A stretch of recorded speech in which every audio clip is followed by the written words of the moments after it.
let's get started. Welcome to everyone. This is normally an online group, but it's been reconstituted with changes because our Friday on-site group is also online because we can no longer assemble in groups of more than 10. And in fact, Methodist Theological School in Ohio is closed through probably May, but certainly through graduation. Hank might have more of an update on that. So we have the meetings that we have had at MTSO are moved online. So it's good to see all of you and to be with all of you. I wanted to introduce to you Jill Lawrence. And she is our newly minted Director of Administrative Services. Yay. So Jill, if you just introduce yourself a little bit, say a little bit about yourself. Sure. Hi there. Just joined. I started training on Saturday, and here we are.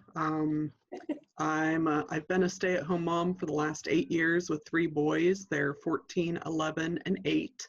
So we're currently homeschooling too.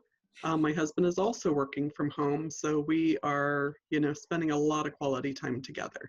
I have a background in business. I'm a graduate of the Ohio State University, Bachelor of Science in Business Administration, focusing on human resources. Before I retired from being working or staying home, that is, I did spend 10 years at L Brands, Limited Brands, whatever we want to call it. So yeah, but I'm excited about this new role and excited to be here and learn along with you. Great, welcome. That's great. Just wanted to do just a couple of reminders, and that is that the Thursday group will be certainly online through the year. Friday, we still need to make a decision for those of you who are part of the on-site group, whether or not we'll have April meetings online or on-site somewhere other than MTSO. We'll make that decision probably in the next week or so. Our board will be meeting next week, so we'll be discussing all those things. So just so that you know that, but we will continue on and learn. I mean, I've already learned some things I didn't know around Zoom as a result of putting things together for today and tomorrow. Let's see. Groups are as planned. Tony's is next Tuesday. His consultation group is next Tuesday, and then Dana's, Tony's, and my on-site group is online. And everyone should have received a link for tomorrow afternoon and be on the regular time. It's just that we will be in different Zoom conversations. And Dana had made a suggestion, which I thought was really good, that I passed on to my group because I read her email to her group, and that was to forward, if you're presenting, a copy of your family diagram ahead of time to the entire group, so that if there's any tech issues, people have access to it and can download it and have it available for them. So I think that was a really good suggestion, just as a way of preventative thing in the event that we have. It's not unusual to have something happen so that there's either freezing or a diagram is not easily readable. So this will be, I think, pretty helpful. Since we are constantly now reconvening communities, and we are a reconstituted community, I'd like everybody just to introduce themselves. And if you would describe where you are coming to us from, like either the room or the space. What I've discovered is people are doing very creative things around where they're doing online things right now. So I was in a meeting yesterday where someone had their office was on their ironing board. So there's ways that an ironing board have made this work. Tony, would you start? Sure. I'm Tony Wilgus, board member of Healthy Congregations. I work alongside Emlyn in the leadership series. Currently, I'm physically located in Oberlin, Ohio, but due to a blackout of my laptop, I've moved from the 3rd floor where I usually work to my wife's office on the 2nd floor, which she's so graciously given me. So I'm adapting to MacBook and downloading Zoom for her. So all good. Okay, thank you. And Skip, do you say a few words? Beth, did you say? I'm Skip Armistead in Nashville, Tennessee, just south of Nashville. I'm coming to you from my dining area, and my living room is behind me. Thanks. I'm going to talk about Nashville a little bit, so it's good to have someone who will let me know whether this is what I'm going to say is true or not. We're doing fact finding during this period of time in our country's life, right? Beth, would you introduce yourself? Yes, Beth Jensen, and we are here in our living room at 314 Church Street in Oak Harbor, Ohio. Yes. Anything, Rick, you want to add to that?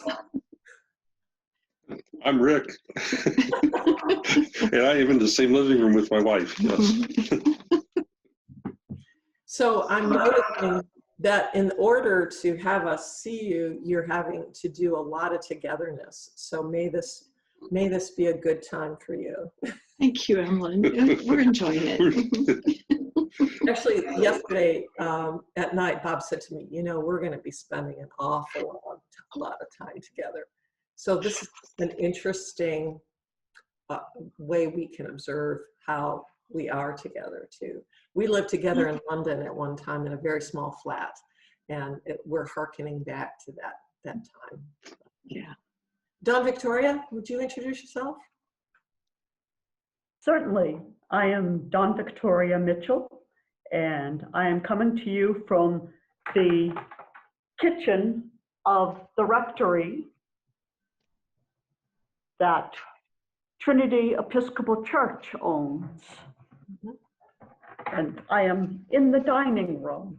And you can see there's like a little butler's pantry pass through to the kitchen. Yeah. I believe I've seen that where you are now, but that your mother was in the background when she was staying with you. I saw her slip by. Right, right, yes. When she was helping to take care of me as I was recovering last fall. Uh-huh. And Dawn Victoria's in Missouri. Yes, I should have said Hannibal, Missouri. I just think everybody knows Hannibal. Well, we A know. lot of people do, thanks to Mark Twain, but. And Dana? I am in Plymouth, Michigan, which is between Ann Arbor and Detroit. And if you see that white door behind me, that I'm in my office in the basement. And behind that white door, my husband has an office, and he is attending a conference at New York University right behind that door.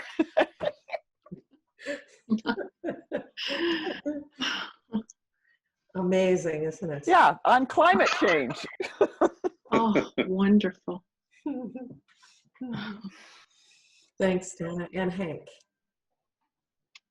So I am in my living room. I live on campus at MTSO in student housing. And behind me is a 1980 map of Busch Gardens, Williamsburg that I've had since I was a kid, and then framed. They don't make the pretty arty theme park maps anymore that they used to. And I have a cat behind my head. She might come at some point. A couple others that walk around here. So happy to be here. That's great. Good to have you. So I am Emlyn Ott, and I have my computer on top of a bookcase, and it is my variation on a standing desk. And I'm in the dining room, and Bob and I have had to determine how we're going to have workspace. So far I've claimed the largest room in the house, but you'll see if I can do this.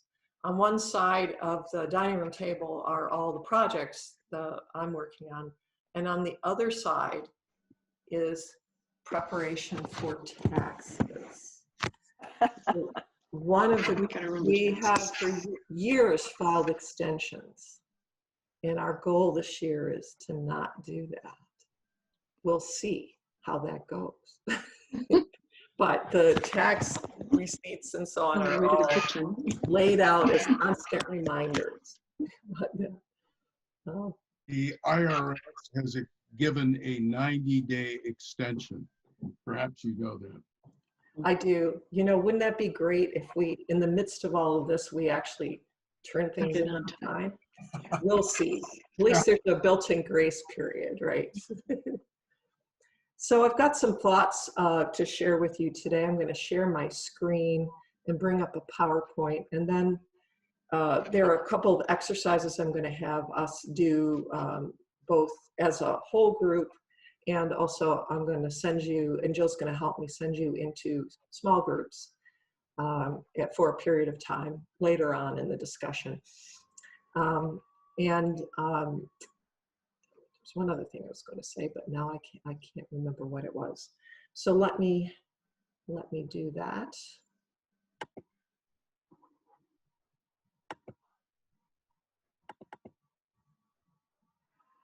Okay.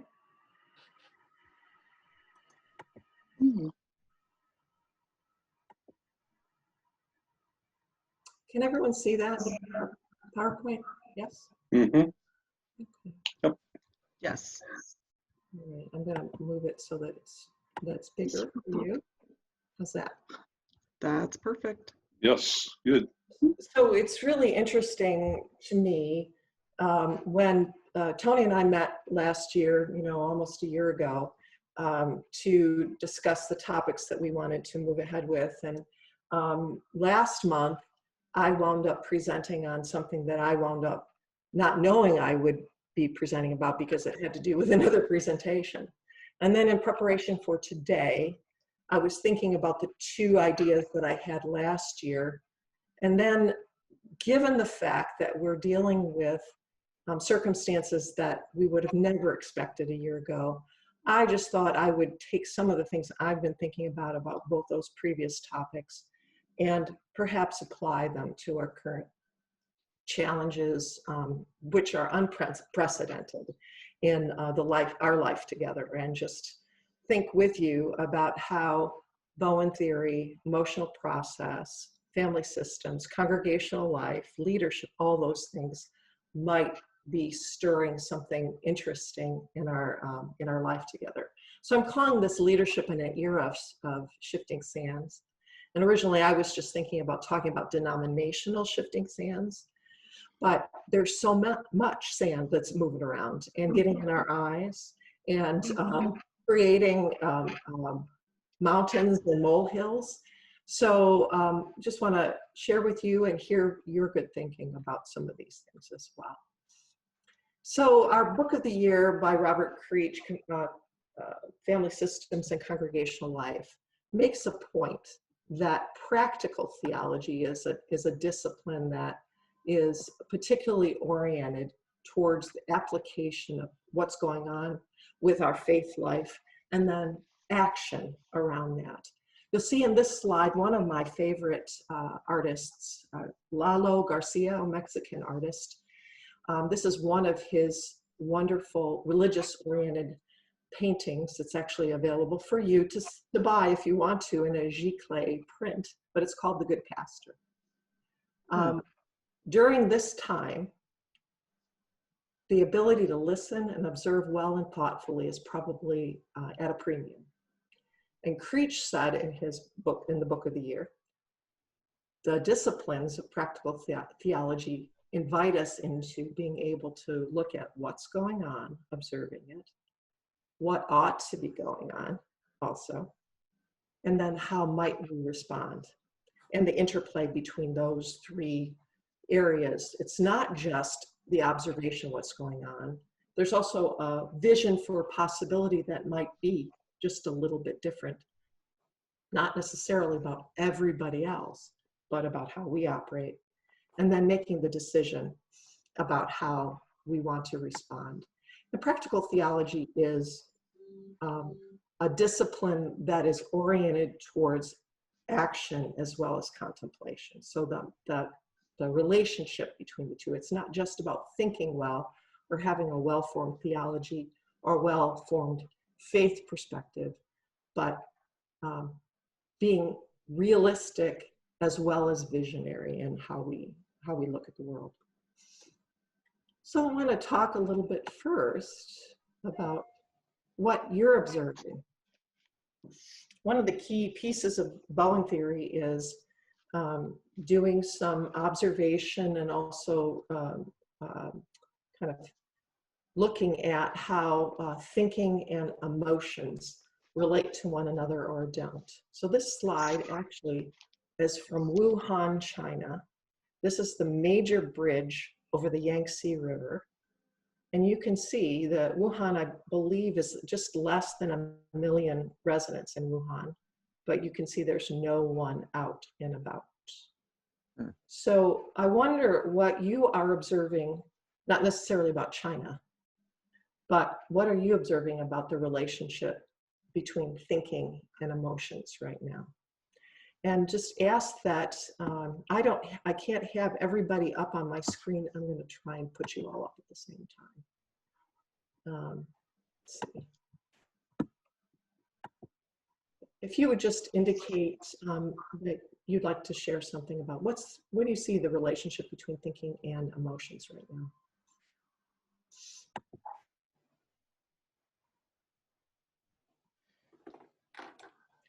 Dawn Victoria. Yeah. Like many places, the majority of people seem to be acting on pure emotion. What would be an example of that? Well, like there's this fear that since we're going to be shut in and people aren't sure how long we're going to be shut in, there's a lot of hoarding going on. Like none of the stores have toilet paper. The non-perishable goods are fastly disappearing from the shelves as well. So this is interesting. When I first heard about this too on social media, I thought, really? But I walked into the grocery store and it's indeed true. It's indeed true. Yeah. Yep. So the hoarding as an example of emotions driving rather than thinking about what might be another way of responding to this. Okay. Yeah. Who else? I'd like to comment. I understand that in China, the government strongly warned them against hoarding in the very beginning, and that they didn't hoard. There was no hoarding under penalty. You know, here in the United States, you know, our government doesn't, you know, demand so much of us, so we had to do it on our own conscience. And I remember when I was shopping, I had to set some limits for myself because I felt like, well, you know, over the next month, I'm going to need more of this. So I set myself a limit for shopping for just 2 weeks. And if there was something that was running really low, I really considered if on the shelves, you know, maybe someone would need this more. Someone else would need it more than I would. And so I put it off. And it's interesting to a lot of stores then, not immediately, but after a couple of days, put limits within the store about how many you could buy too. So it's an interesting, you're raising the point too, in an open kind of environment like we have, the importance of our own personal values and integrity and looking at how we handle things with. We don't have a government that will forbid and then jail people who have violated the rules. So, at least as far as this goes. Thank you. What else? Anyone else?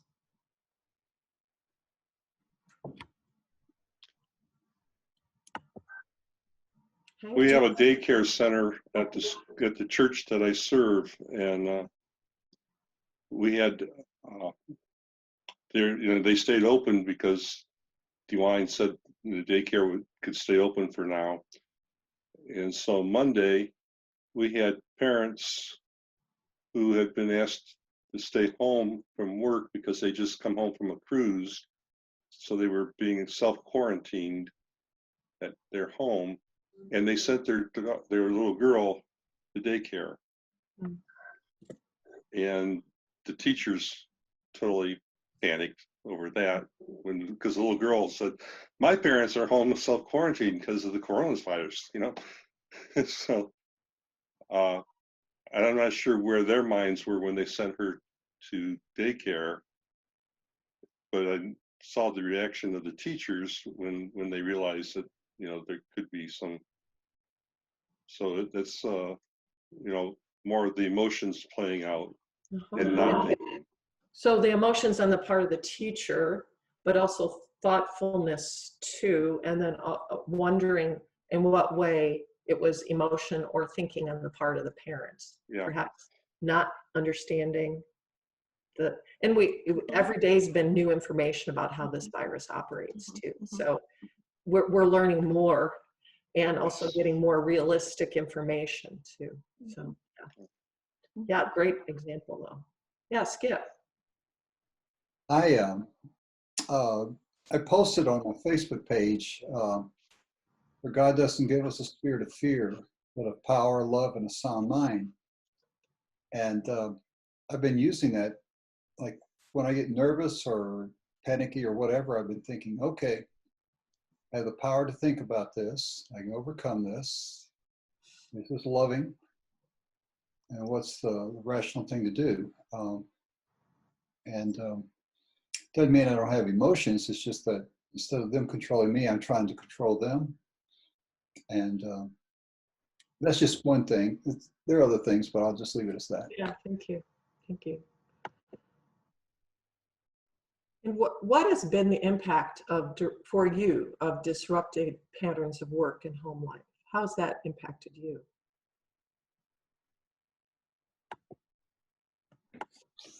I'll share. Skip, yes. I've been able to get more work done at home. I've not been going places. The one part that's not good is my almost 95-year-old mother is in Clarksville, an hour from here, and I've been visiting her 3 and 4 times a week. And they have quarantined the entire nursing home, so I cannot see her. And I tried to bridge the gap by sending a phone to her, but she cannot hear. So now I've had to purchase a different phone that's for those people of hard of hearing, and it's on its way. So that's one connection that I'm concerned about Mom. I want to make sure that her social life is not shortened because of people not being around her and supporting her. Yeah. I've seen online too, and on television, the kind of creative ways people have been keeping in touch with elderly relatives, doing things through a window, singing to them from a distance, all kinds of things. But it's a real concern. Anyone else? The impact of the disrupted patterns of work and home life for you. I was accepted as a enumerator for the U.S. Census this year, but that's all been delayed. I got through the fingerprinting and the forms, and then they said it was going to be postponed. So I would guess everybody's got all kinds of postponements, so a future that you cannot really plan for, given all those things are soft at this point. Dawn, Victoria, did you have something? Yeah, a lot has been postponed. We were supposed to consecrate our next bishop at the end of April, and now that's been postponed until June 13th, and it's going to be much smaller. It's going to be scaled back, in a major way. And earlier I was typing Hank, because Hank said he had a cat. My cat, Shalimar, is currently hiding between the pillows and trying to figure out why this annoying servant is home all day.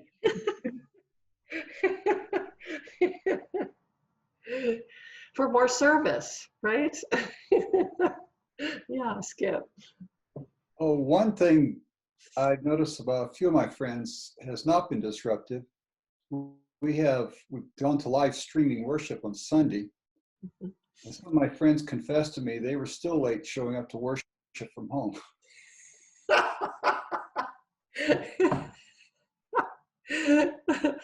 They Make could it- come in their jammies.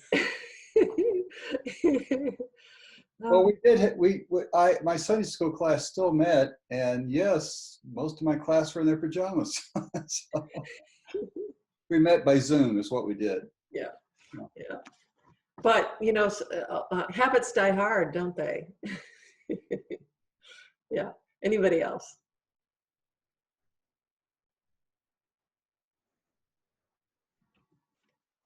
So in the wider world, what do you see are examples of anxious responses? So we have some, certainly you gave some examples of other people showing anxiety, and the hoarding is one of the examples. But what are some other anxious responses that you've seen in the wider world?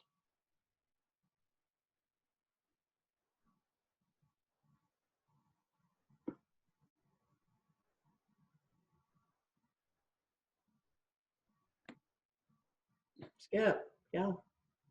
Blame, pointing fingers. It's all China's fault. It's the Democrats' fault. It's fake news. Don't blame me type things. Mhm. It was so interesting. Yesterday, I watched part of the president's press briefing, and he was really kind of pushed on the whole idea of calling this the Chinese virus, but he did not back down. Yet the medical experts have been very clear that this did not come from China. So this, so recognizing all this as anxiety driven too, even among people who responsibility are to lead. A lot of that going on. Any other examples? Those are the big ones, and we see them every day, probably. But then, what are some of the examples of mature and thoughtful responses in the wider world, or maybe within the things that you've observed, either in your community of faith, or I even have observed it within the town, both responses in the wider, anxious and responsible things within the town I live as well. We've Every got a, day, our bishop-elect has been posting a prayer and frequently a video of him reading that prayer online through Facebook. And that's always been a really helpful, and just the way, well, his presence is just a very calming presence. So it's kind of like that example of one of the articles that you had given us to read at one point of the pilot. You know, the pilot comes on, "Hi, I'm your pilot. I know where I'm going. It's going to take us this long to get there. You know, you're in good hands, so just sit back and enjoy your flight." So it really sets a good tone for the rest of us as clergy leaders in the diocese to mirror that for our own congregations. Nice example. Dana, did you have something? yeah, just a couple things that I think are good things. Our town of Plymouth has something called the Plymouth Pause. Every day at 7 o'clock, you go out on your porch and you wave to your neighbors and you connect with them. And I sent an email to everybody on 2 blocks of us on St. Patrick's Day, and I sent them a song sheet of Irish songs. And I said, print this out and we'll gather at the intersection and we're going to sing some Irish songs. We had a party in the street. That is so great. And this guy, one of our neighbors, I had no idea, he brought it. I said, if you play a musical instrument, bring it out. And he brought his guitar, and he happens to be Irish, and he sang a bunch of Irish ditties. And we just had a great time. That's great. It's 6 feet apart, right? Right. Outside. And then I started using the time of washing hands. I pray the prayer of Saint Francis while I'm washing my hands. And that's been a very helpful anchor for me. Kind of refreshes me and grounds me. It's great. I have a question for you clergy, and I don't know if this would come under the category of an anxious response or a mature and thoughtful response, or somewhere in the gray area. I have some very devout Roman Catholic family members, and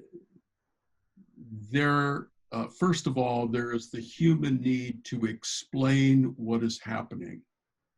And from their religious framework, they're seeing the activity of Lucifer, Satan, and manifesting his works. For example, all the Roman Catholic masses in the state of Ohio have been shut down. Mm. And so one family member said, what could make the devil happier than seeing this? In fact, Easter services may indeed be shut down. And so these have happened in conversations, and these have happened actually in Facebook posts, this is what Lucifer wants, and actually tying it with anxious responses. And then this is what Jesus wants, more thoughtful, calm responses. So what I see overarching is humans' desire to explain what they don't understand. But I'm just curious about the application of anyone's religious framework to the phenomenon that is taking place. I'm just curious, since we have such a group of esteemed clergy here, how they would think about something like this. And they're not isolated, by the way. Mm-hmm. So within my own theological tradition, there is something called the theology of the two kingdoms, where we live in the midst of things that are sinful and those that are grace-filled, and our ability to manage both of them is part of the challenge. I think about how to live out of grace in the midst of things that indeed this is a serious matter we're dealing with, and how to respond out of the faith rather than, I think of that in some ways as more a function of anxiety, even though it comes out of a theological perspective too. That's a theological perspective that is grounded in fear too, or blame, I guess is what I would say. But I wonder what others of you think. I agree with your perspective, Emlyn. But I'd also add, that's what making that we can gather virtually, and like on Sunday morning, I'll be on our Facebook page live streaming morning prayer and inviting my parishioners to join me. So we still have that connection, that community, albeit in a different way. And that's kind of, my way of saying, that grace will always triumph. Although I haven't heard a whole lot of people around here attributing it to the forces of the devil or the forces of evil, whatever you want to call it. But so it makes those virtual gatherings even more important at times like these. So it's interesting, all the examples of thoughtful ways to reconfigure community, to make connections, to live and out of faith that is about keeping an eye on the vulnerable, continuing to create hospitality in places, comes out of a deep principled belief about what God would have us do. So, it seems to me that the capacities that we have had to be able to reframe that, and actually the disruptions are contributing. I hope this is not naive. I think that this is true. Disruption creates new creativity. And I'm guessing new things are going to emerge that many of us were resistant to as a result of this. Whether they are sustained is another story. But just, what do you think about that? I think after listening to our bishop on Tuesday, we had a Zoom meeting with him, and talking with the fellow pastors on Zoom just this morning, even that this is a time period where we can reinvent how we do things, and because usually we get pushback from everybody when we try something different. And now we're kind of forced to do things differently. And I don't think that that's a bad thing. I think that's good. You just, and I think that, God usually takes bad things and makes good out of them. And so I think that's how God is working through this. So that would be one of the kind of responses to what Tony's talking about. Did I interrupt someone here? I was just thinking that those of us who went through any Stevens ministry training may recall that they talk about the Chinese, ironically, the Chinese symbol for crisis is danger and opportunity together.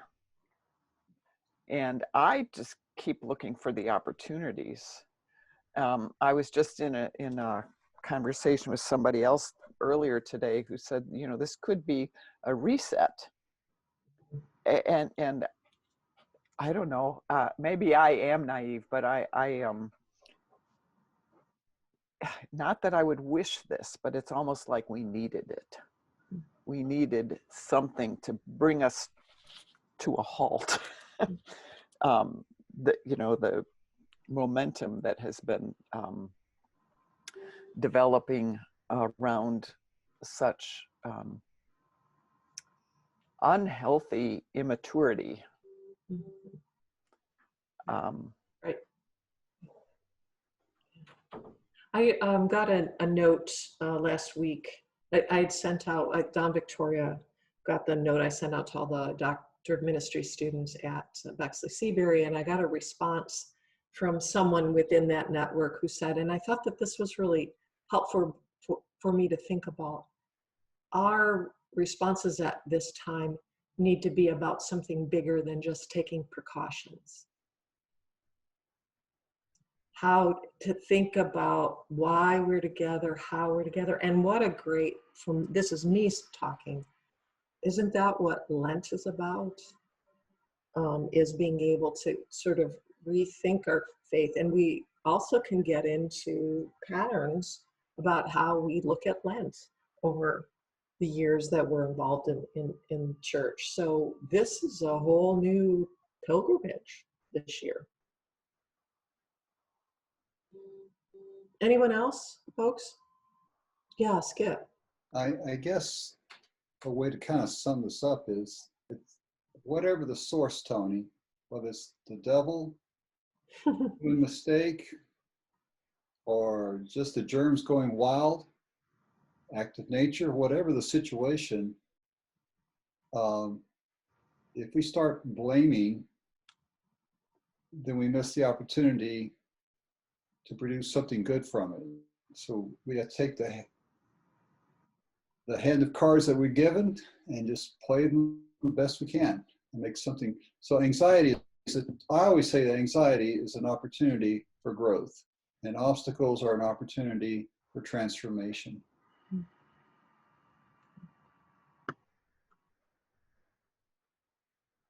So now to bring it back on home, what's been have you had a strong reactivity in the last couple of weeks? What was that like? You, not anybody else. Any reactivity within you in the last 2 weeks since things have emerged around this pandemic? Yeah, I'll share. I remember so many of my older relatives who grew up during the Depression talk about how bad things were. And I remember they talked about if they didn't have the farm with all the food that they grew, they would have been starving. And my reactivity was, well, what if we do go for 18 months? And what if we really cannot go to the grocery? And so I tried to think through that, and I thought, you know what? I've been wanting to start a garden for a while. So now Kathy and I are going to start a garden. So I don't know if that's reactivity or response, but it is spurred on the need to do something constructive and actually probably get better food. Oh, interesting. In some way, it seems to me that it's a combo of things, Skip.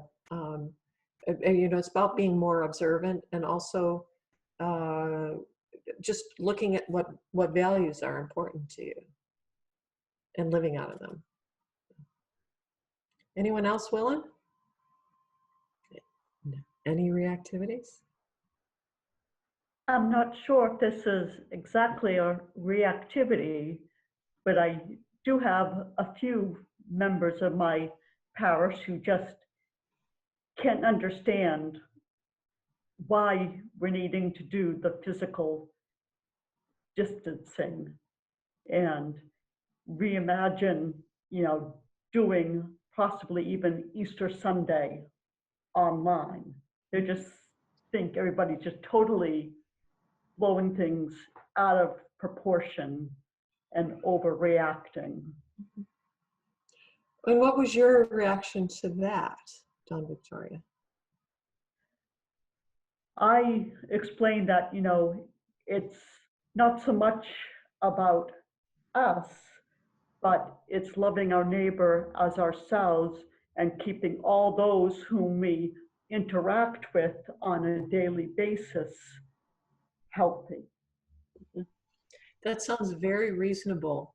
Did you have any automatic reactivity to their perspective?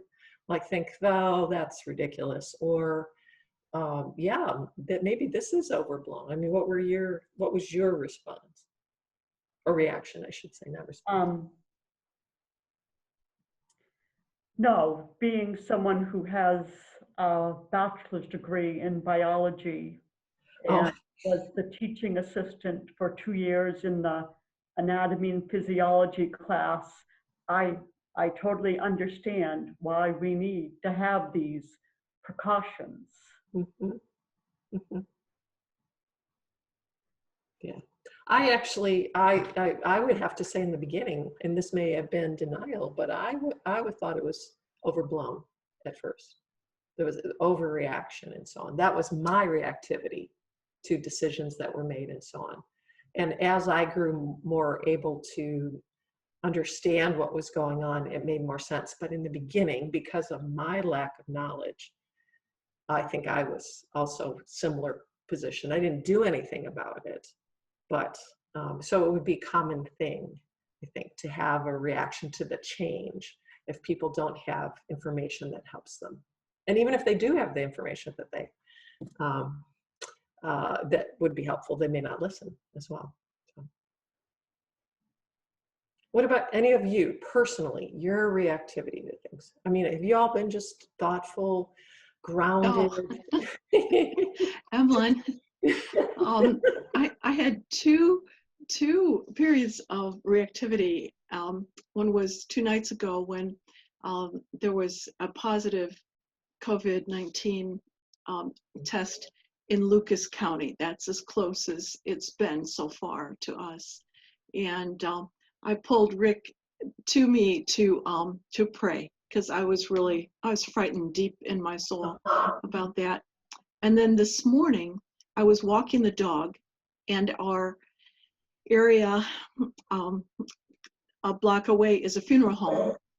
And there were 2 men hauling in just massive amounts of supplies and a whole lot of boxes that, in my mind, maybe were carrying cremation supply or cremation holders, the Oh, yeah. cremation cremains. Remains containers. Yes, that's it. And that was frightening to think of all the local people that would die during this. It's very frightening.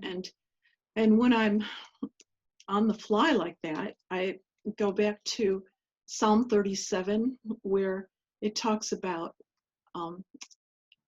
dedicating this fear to God, or this situation to God, and then trusting God for it.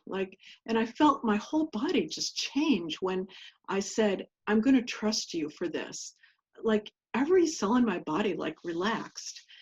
And I thought, oh, that's good. and then the next verse says, to look what the Lord will do. And this whole crisis has made me really want to watch and record what God does when I have these very anxious thoughts. I'm going to watch, because thousands of times, God has saved me. I've seen God's salvation in those instances, but I really thought that I would get a big head if I recorded all of those or remembered them even, so I kind of made myself forget them, because I felt so special that I would be saved so many times. But I think God wants me to, in order to go forward with hope and confidence, that God wants me to kind of collect them now. And maybe that's what my collection should be from now on, is those experiences that I have when I commit it to God, I trust God, and I record what God has done in that situation. So that's about God being special, not about you. Yeah. Thank you. Yeah, thanks, Beth. Anyone else?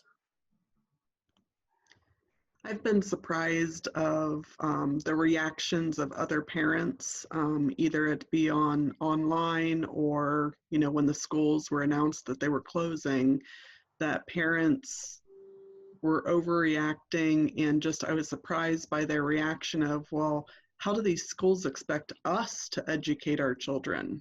That is just so far out of the realm of parents these days that, how dare anyone tell us that we have to educate our own children, and it's just something we can't do. There's just no way we can do it. And, my husband and I are older, so most parents are a good 10 years younger than we are. And we continue to be amazed how the parents of today seem to rely on everyone else to do the things for their children, including almost, spiritually as well. So that's been interesting.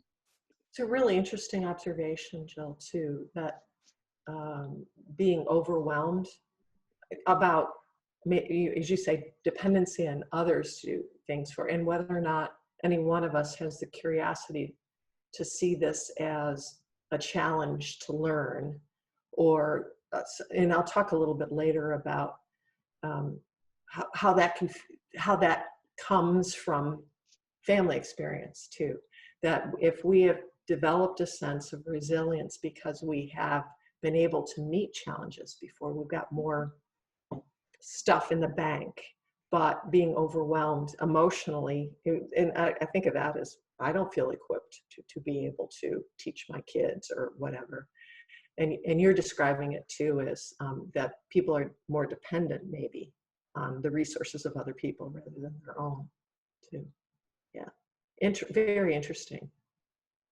Anyone else? Thank you for that. Yeah, I'm Lynn Knight, and I don't know where this fits in all of this, but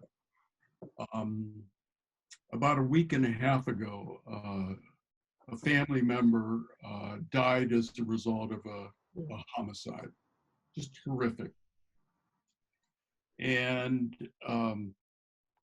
this was prior to the governor's closing of restaurants. In fact, we happened to be in that community. And the decision was, and this was a beloved person in the community, school bus driver, beloved by children and by fellow workers. So the church went ahead with the funeral. And so my wife and I wrestled with our own reaction to, do we want to be a presence there? What kind of realistic risks? I'm in that age group. And I was torn with my understanding of wanting to be a resource to family members and to be a presence, and also to realistically take into account the reality of what was happening all around me. And so what came to mind was the question that Dr. Bowen would ask. What is it that you're willing to die for? And that was all of a sudden, it wasn't an intellectual exercise anymore.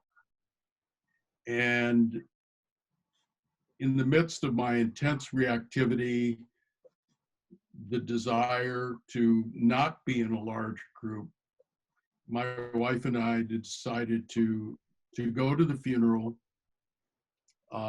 We prepared food, and then we served food to some 200 plus people.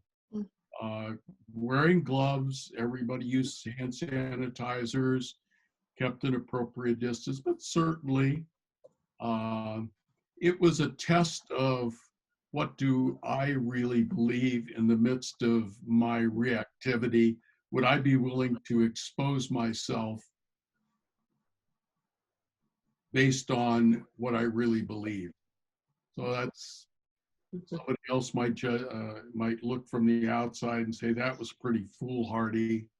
I had to wrestle with it and come out where I did come out. And I think many people are doing similarly.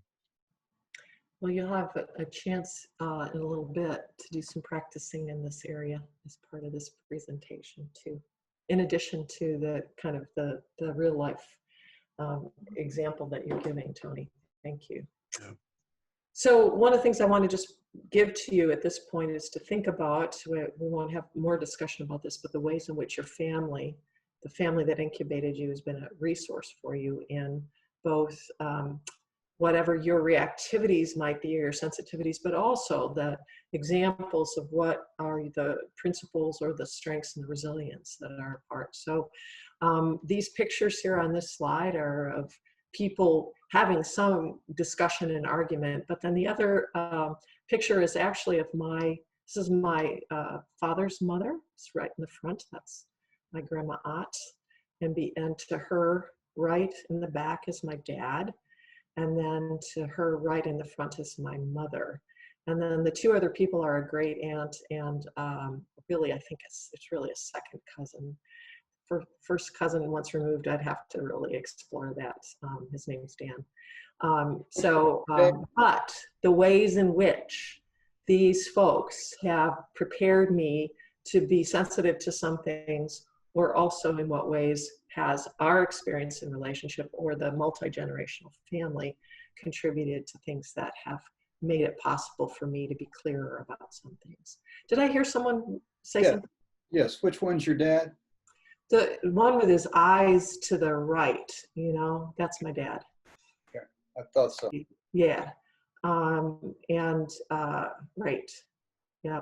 That's before you know what he did when he went into, when he was in his 50s, he started perming his hair. So this was during his straight hair period.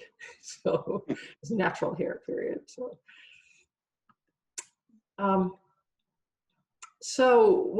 one of the theories right now that's being talked about in therapeutic circles and also as introductions to work with folks, particularly who have autism or PTSD, is something called polyvagal theory.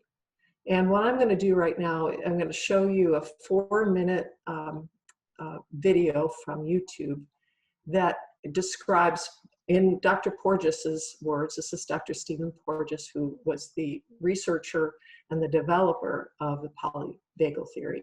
And what this is about is what happens to human beings when their resources are so limited by the experiences that they may have had of lack of safety, either early, middle, or somehow part of their life experience, and the kind of trajectory that follows. His theory is all based on his research on the vagal nerve, which runs throughout a good bit of our body from our brains down through other parts. So he has worked his entire life about trying to understand the vagal nerve. And he talks about what happens when there's not adequate comfort given and the ability to respond to challenges. So, and one of the ways that we have calm and centeredness is around the abilities that we've had to have secure environments where we've had flexible people, where we've been around people who are adaptive, that there's been some coherence. But then what happens if we have a limited experience in that area and we get into anxiety zone? And this is a diagram of what he believes happens when we have what he calls vagal shutdown. So what I'm going to do is I'm going to stop sharing this, minimize it. I'm going to share the video, and then we can respond to it.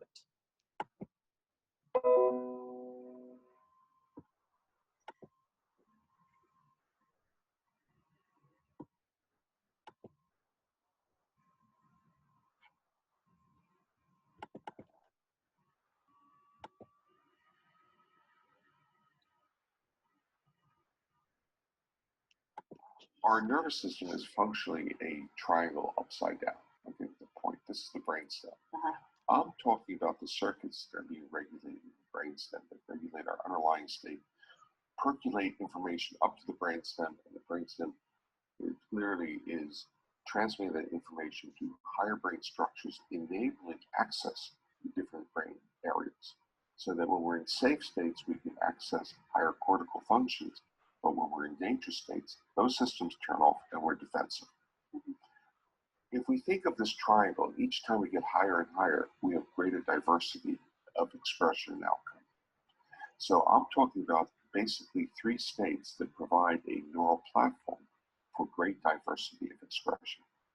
If you are in a constant dangerous environment, your nervous system is going to find it difficult to detect safety.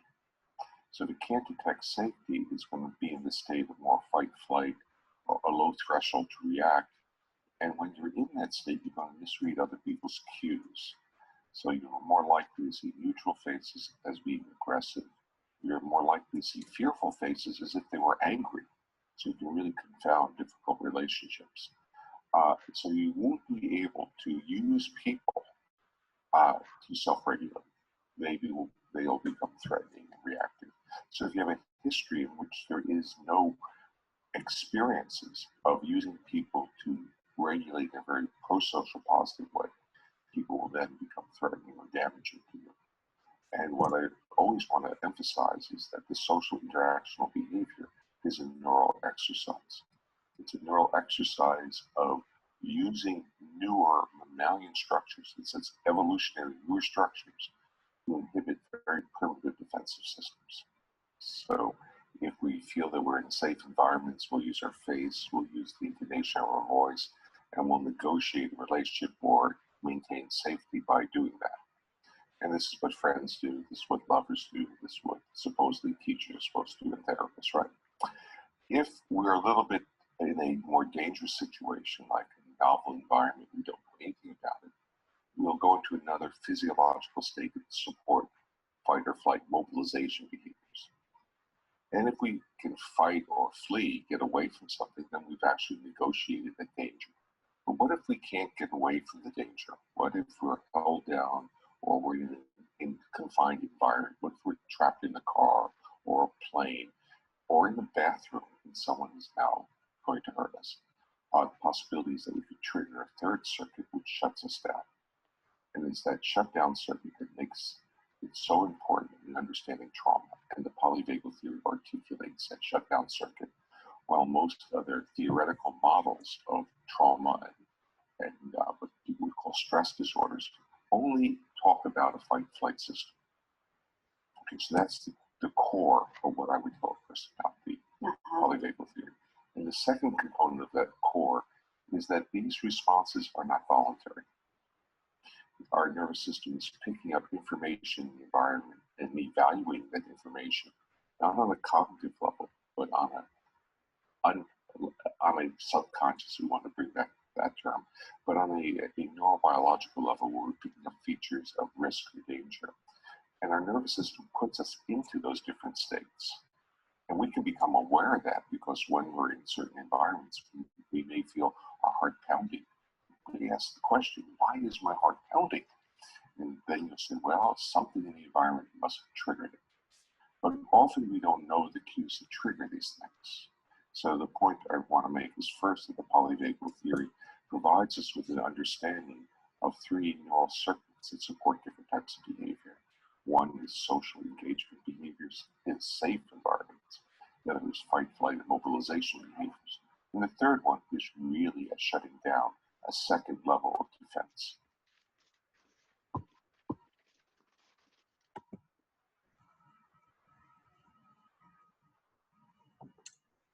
Okay. What did you hear? Whoops. Sorry. Never mind. Just a second here.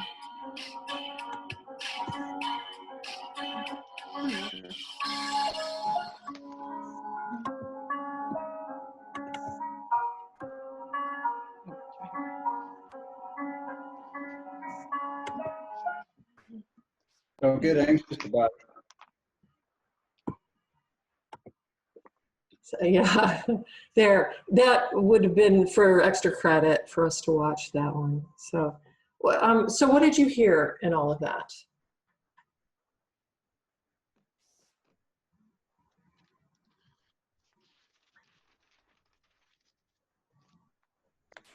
The one piece that stuck out at me was when he said it's all involuntary.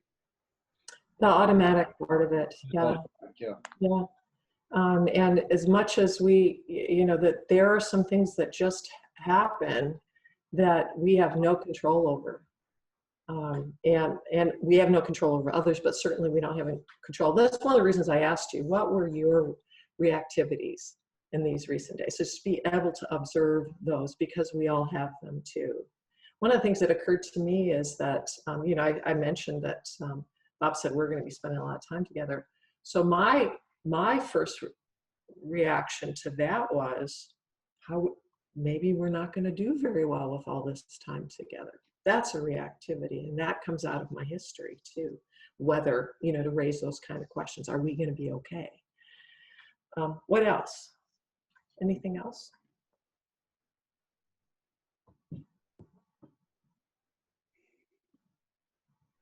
Over these last few days, I've found myself looking for ways of escape from that total isolation, and I found that a daily walk, within social distance, we don't see anybody out walking. So just my dog and I, if we walk around, that is really helpful. But I've had to seek out ways for both Rick and me to have those times of feeling untrapped, that kind of thing. Uh-huh. Uh-huh. So in some ways, being proactive, Beth, knowing you begin to feel these little urges, and many of us have social ways that we calm ourselves, and we don't have those same kind of social ways to calm ourselves. So he talks about having diversity of expression. So are there ways in which we can look ahead to see that we can keep as much diversity of expression as possible? You can't, and people who have shut down, and any one of us may be shut down at some time or another, we may have been overwhelmed, I went through a period of time when before I was diagnosed with a autoimmune disease, I wasn't sleeping for a while. So I was starting to shut down. I didn't have any leftover stuff. So any one of us may face those things. Maybe what Jill was talking about too is that we may have colleagues, parents that we interact with, that they're already at that stage because they don't have other resources to be able to detect safety. Yeah, Skip. About 2-3 weeks ago, when the stock market started crashing, There we go. I found an automatic response about losing what little life savings I had. And I could see the fight, the flight, and I could feel that I can't, just numb. Mm-hmm. And I said, you know what? And so I had to go to my mind to figure out what to do. So I just pulled everything out, except for one account. Because while in 2008 and the other recessions, I had plenty of time to work, let it work through. I don't know what I have left, at my age. So I just pulled out and said, I may end up losing some money in the long run, but it's not going to be as bad as if I lose it all or most of it. So I just pulled out for the time being, and instantly my anxiety went away. And I'm just waiting for it to normal out again. So. Thank you. That's a great example, though. There's a lot of factors that are in play right now. Mm-hmm. Anyone else?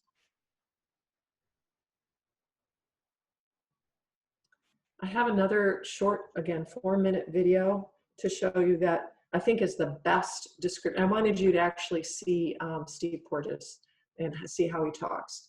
So one of the things I was able to spend some time with him a couple of years ago, like a whole week.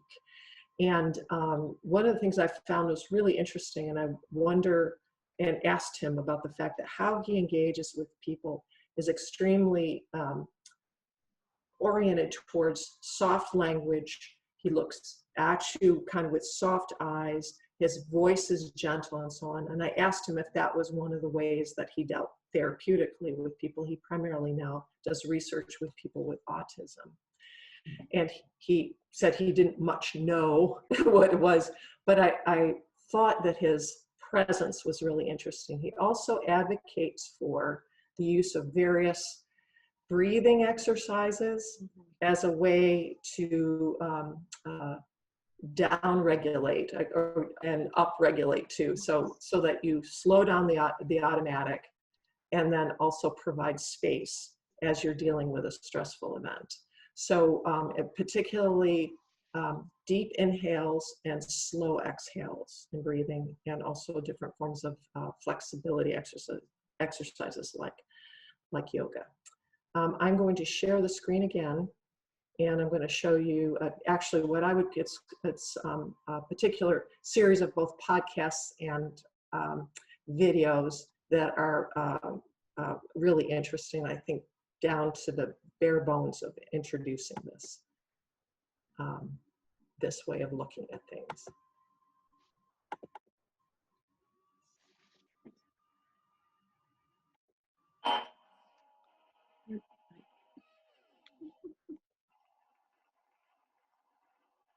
polyvagal theory is a new understanding for how the entire nervous system works. And with that, it gives us incredible implications for how to control your body, your brain, other people's bodies, their brains in ways that might seem impossible, as well as lend specifics to concepts that might have been left to the abstract, things like trauma. So let's just begin here.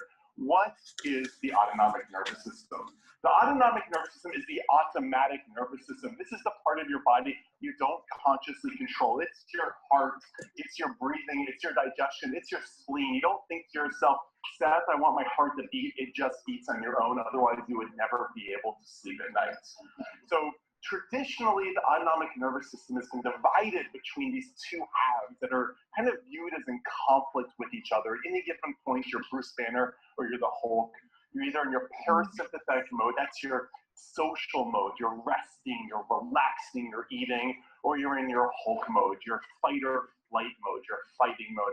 The sympathetic nervous system is often called of course, the fight or flight mode. But I'm here to blow that out and tell you that that's completely wrong.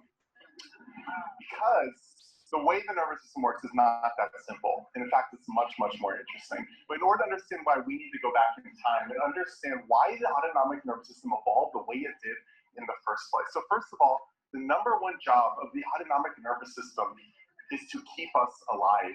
If you think back to prehistoric, even pre-human times, you're in this dangerous savanna or wilderness or jungle. You don't have time every time you come in contact with an animal or a person to think consciously to yourself, that thing's safe or that thing's dangerous. You have to act instantly and you have to act immediately and unconsciously. And so your body has this sort of resource balance it has to equate. Am I gonna put resources towards socializing with something or resources towards fighting it off? And it's not something you have time to think about, because if you've already thought about it, you're already dead.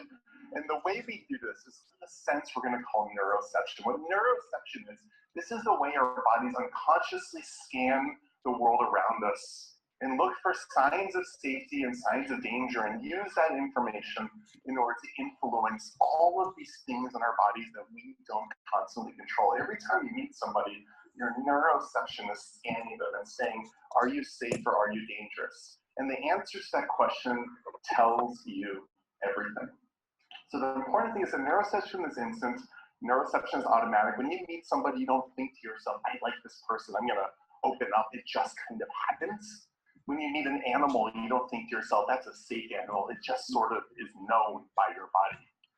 And so the thing about neuroception is that this external force, this ability to have outside forces hit our nervous system, is so powerful that allows us to actually physically control our own bodies and other people's bodies in ways that are actually very, very surprising.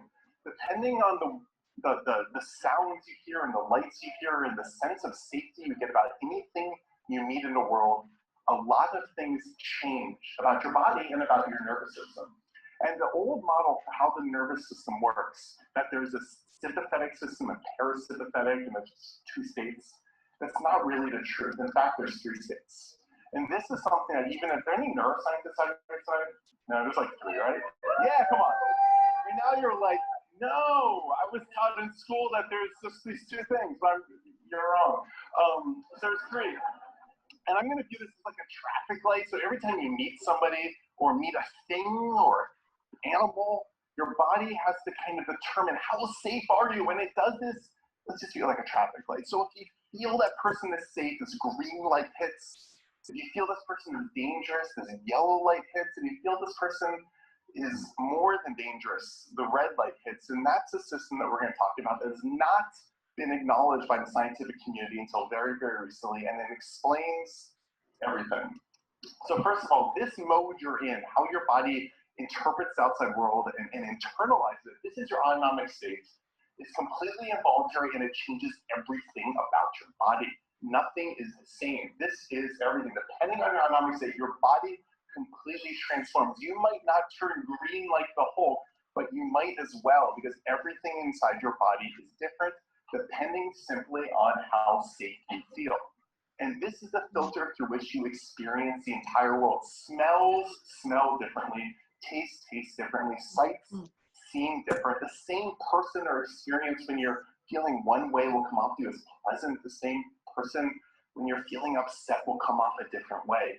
And that's because autonomic state is the single most important thing for how you actually experience the world. Now, first, let's talk about this green state. This is that parasympathetic state, the Bruce Banner state. This is the safety state. So when your green state is activated, you feel safe, you feel good, and your body transforms. Your heart rate slows down, your saliva and digestion are stimulated, the cranial nerve that activates your facial muscles activates, so when you can talk to people, you have more emotion, facial expression, you have increased vocal prosody and eye contact with people around you. And this is really cool. These tiny little middle ear muscles in your head, they activate, and what they allow you to do is pick up the frequencies in the mid-range that are associated with human voice. This is so you can actually pick up the sounds of people talking, even in loud and crowded environments. The human voice is very special to the brain for somewhat obvious reasons, but it's only special when you feel safe. So the next zone is the yellow zone. This is what happens when you're in danger. When here your heart speeds up, your pain tolerance goes up, you get flat facial affect, and those middle ear muscles I described, they actually shut down. What that allows you to do is instead of hearing the middle frequencies associated with human speech, you hear super low frequencies and super high frequencies. These are what we call predator sounds. This is the sound of a panther in the brush or a screaming person in pain, because your body is expecting danger. And instead of thinking, I'm going to be diplomatic and talk to people, it's thinking to itself, I got to look out for scary things. So when you feel danger, your audiology signal shifts, and you actually hear different frequencies at different volumes, which is pretty crazy. And this is the red zone. Red does not show up on the screen. This is there we go. Yeah. This is the life-threatening situation. And this is the system that up until now has not widely been acknowledged by the scientific community. So to understand this, we need to understand that when people are in extreme danger to the point where their nervous system thinks they're about to die, different things happen to them. They do not fight or flight. They do not run. They do not get activated. What happens to them often is they freeze and they shut down. And this is very interesting because understanding the system explains everything about trauma, as well as numerous other psychiatric issues. So understand what neuroception is. Neuroception is the difference between charming and creepy. You meet people, and there's some people, they've got big smiles, and they talk with so much grace, and you just love them, and they're charming. And there's other people who are just kind of creepy. And think about who those creepy people are. They've got like a flat face, right? And they've got a super monotone low voice, and they're very scowly. And this is what our neuroception is doing. It's saying, it's scanning these people, and it's saying, I want to be next to them. I met this dude in 2004, and he was a state senator, and I was shaking at the knees, and I had no idea what was happening to me, and I just wanted to marry him. And it was weird. And it's because my neuroception was like, what? That guy, I don't care. Sure, have my children. But then you meet people who are just like, and you're like, get out of here. What's up with that? And this is what neuroception is. It's why we like some people and some things instantly. We don't even think about it. It just internalized in us. But there's danger to this. If you get neuroception wrong, you're in danger. If you meet somebody and they are dangerous and your body does not read them as dangerous, you can get too close to them. This is, everybody said Ted Bundy was always really charming. It didn't really work out for the people to be charmed, right? I mean, you can laugh, but it's not really funny. Because you think about this, like back in the day, you're in the prairie and there's like a monster or a saber-tooth tiger. You have an instant to determine, are you safe or are you dangerous? And if you get this wrong, you're dead. And so our bodies have a bias towards seeing danger where there is no danger. And this is really important because we oftentimes freak out, we get anxious. Our bodies tend to bias towards seeing danger where there is no danger. And things tend to work out better than we sort of think they will, which is a really nice thought to have in these days.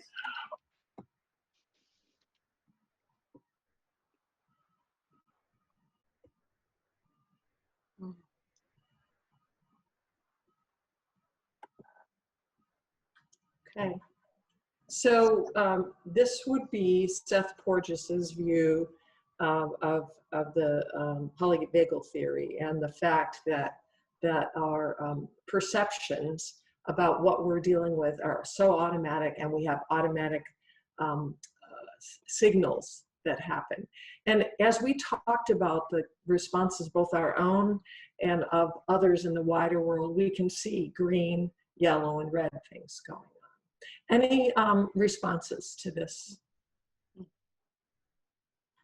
Any thoughts that got generated by either Steve or Seth? Yeah. I thought of all your F words, Mhm. and I thought, well, is it 3 or is it like 6 or 7? Like you got food and pharmaceutical and go ahead. Flight, freeze, fuse, frenzy, fornicate, feeding, pharmacology, and fabricate is my new one. Okay. So I wondered if those other words are related to the I can't, the freezing type thing. Mhm. And I was trying to see how they would fit into that, or if that's a whole new set of. Uh-huh. Set Yeah. of 20 What do you think? What do you think? So are some of them a shutdown?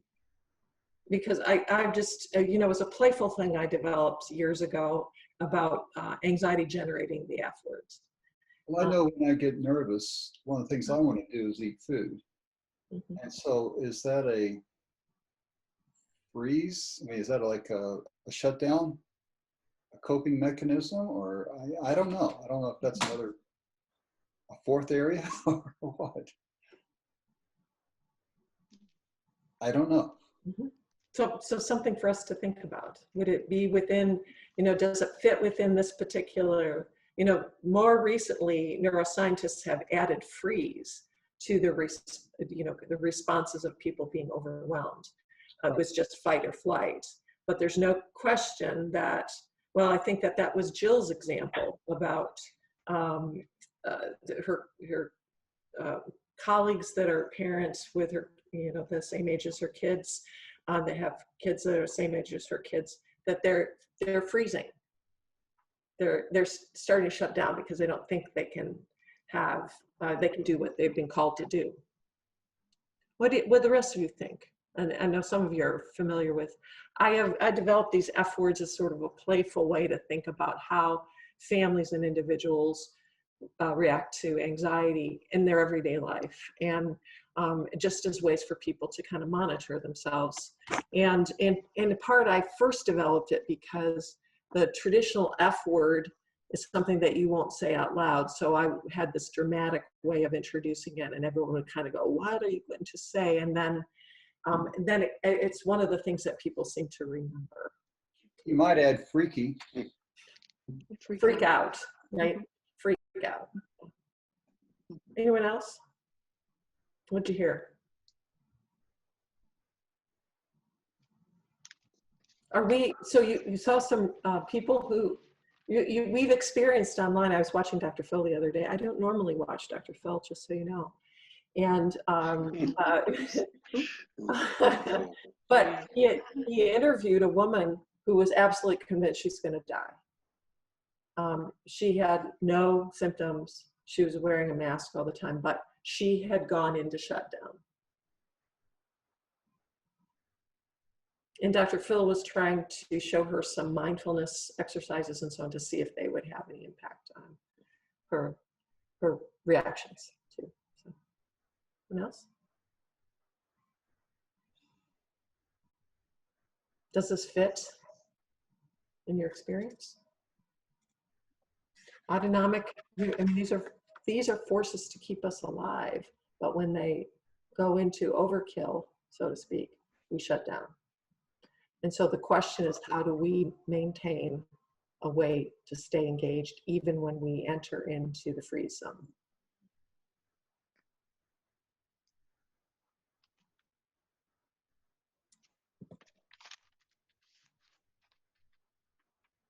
Let's take a break. Yeah, you had something? Yeah, Skip? There's a school in Nashville that in one of the poorest areas, in which there was a yoga instructor who became a teacher. And she began to use some of her yoga techniques with the students when they got anxious. And eventually, to make a long story short, the school has created a room so that any time if a child gets anxious, bullied, or wants to bully, gets nervous about a test, whatever, they go to that room. And she has toys in there. She lets them talk. And then she'll, like, for instance, one example was this child talked, and then she said, here is a balloon. Now let's just squeeze the air out of it. And as you squeeze it out, just imagine your fear of being bullied is being squeezed out. And they said on average case, the child will stay in there about 5 to 10 minutes. The child goes back and is more productive in class. Even if they're afraid they're going to fail a test, they feel more calm. They're able to get through their anxiety. And more and more teachers are looking at, principals are looking at that model as to help to deal with bullying, to deal with grades, anxiety, and all that stuff. So So it really is providing ways to approach self-soothing for a kid. Exactly. And as you know, and that it seems that more and more we're seeing children, I mean, I'd even say seminary students too, who need to have processes that they engage with or to be taught to help them deal with issues about not feeling safe for whatever reason, whether it's sexual harassment, sexual abuse, experiences where they have felt not safe in general, and then how to develop the resources. I have a good friend, Margie, who is a substitute teacher now, and she's serving in a school that is a private school.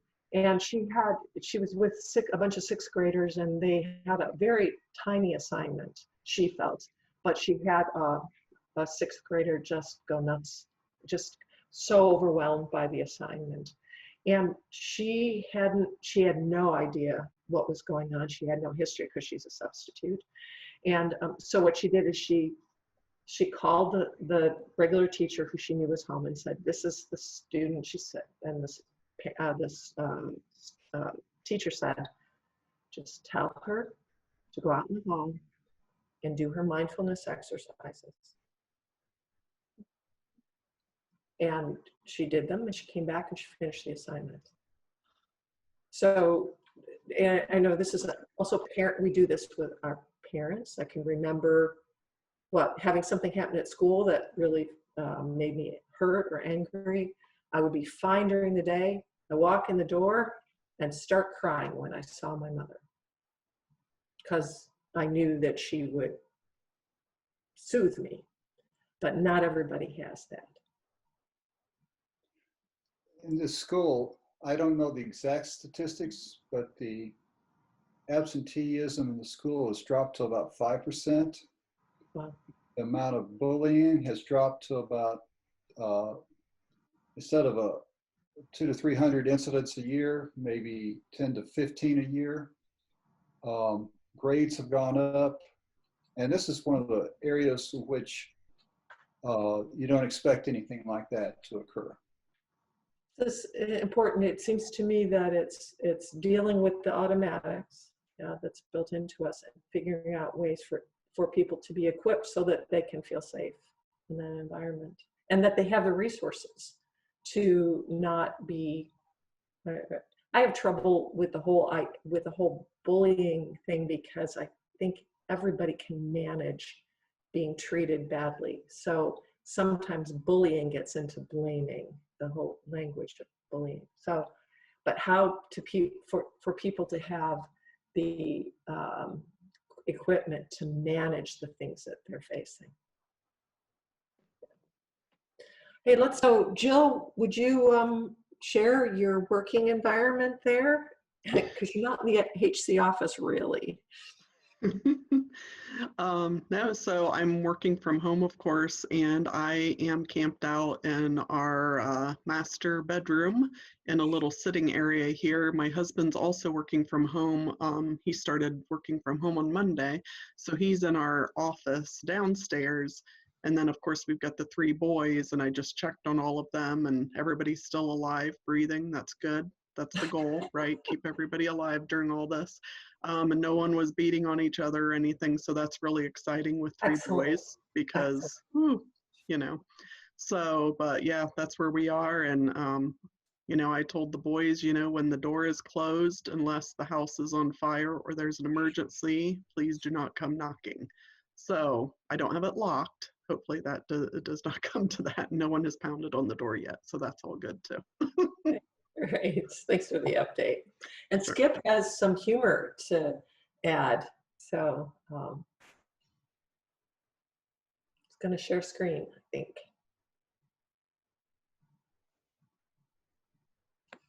Yeah, I like to begin Sunday school and Bible study with some humor. And all these were so appropriate based upon our weekly experience. So here it goes.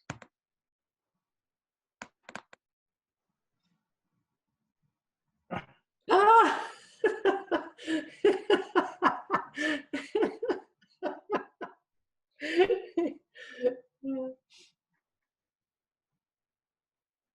Ah!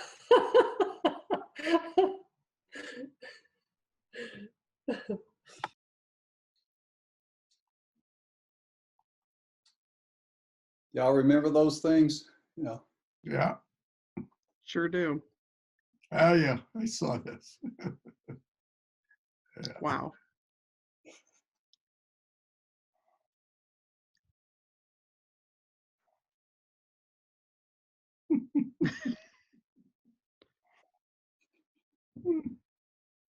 Oh my gosh.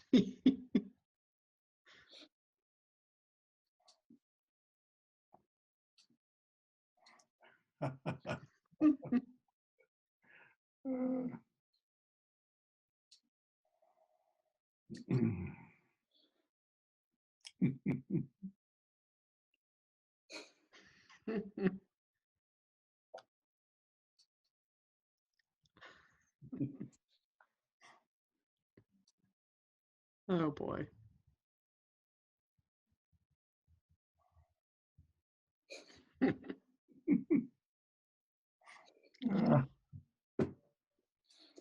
Now the next one, the ladies in my Sunday school class fell over laughing.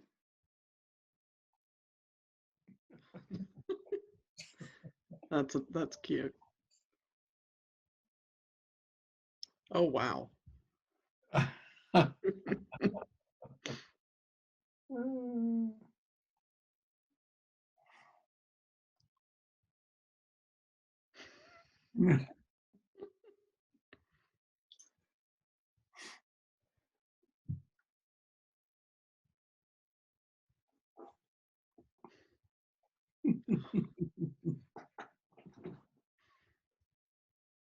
Now this one's just plain cute. Ah, my God. And I added this one because of a conversation we had earlier about being homebound.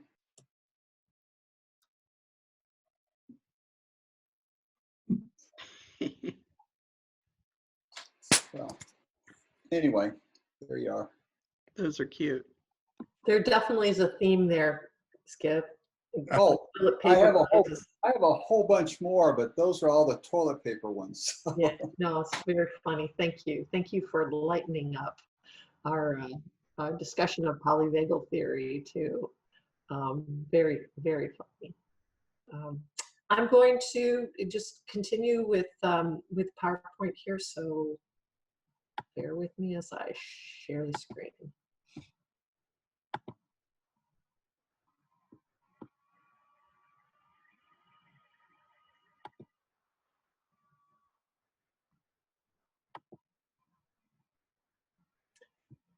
So I'm rereading a book, and I referred to it last year, those of you who are part of the leadership series last year.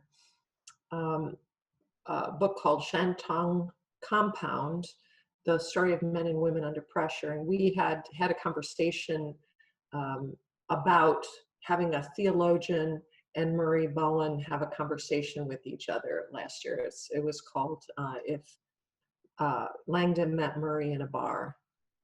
But I had read this book, Shantung Compound, a long time ago. It was written in 1966, and it's his most famous, I could say popular book that he had written.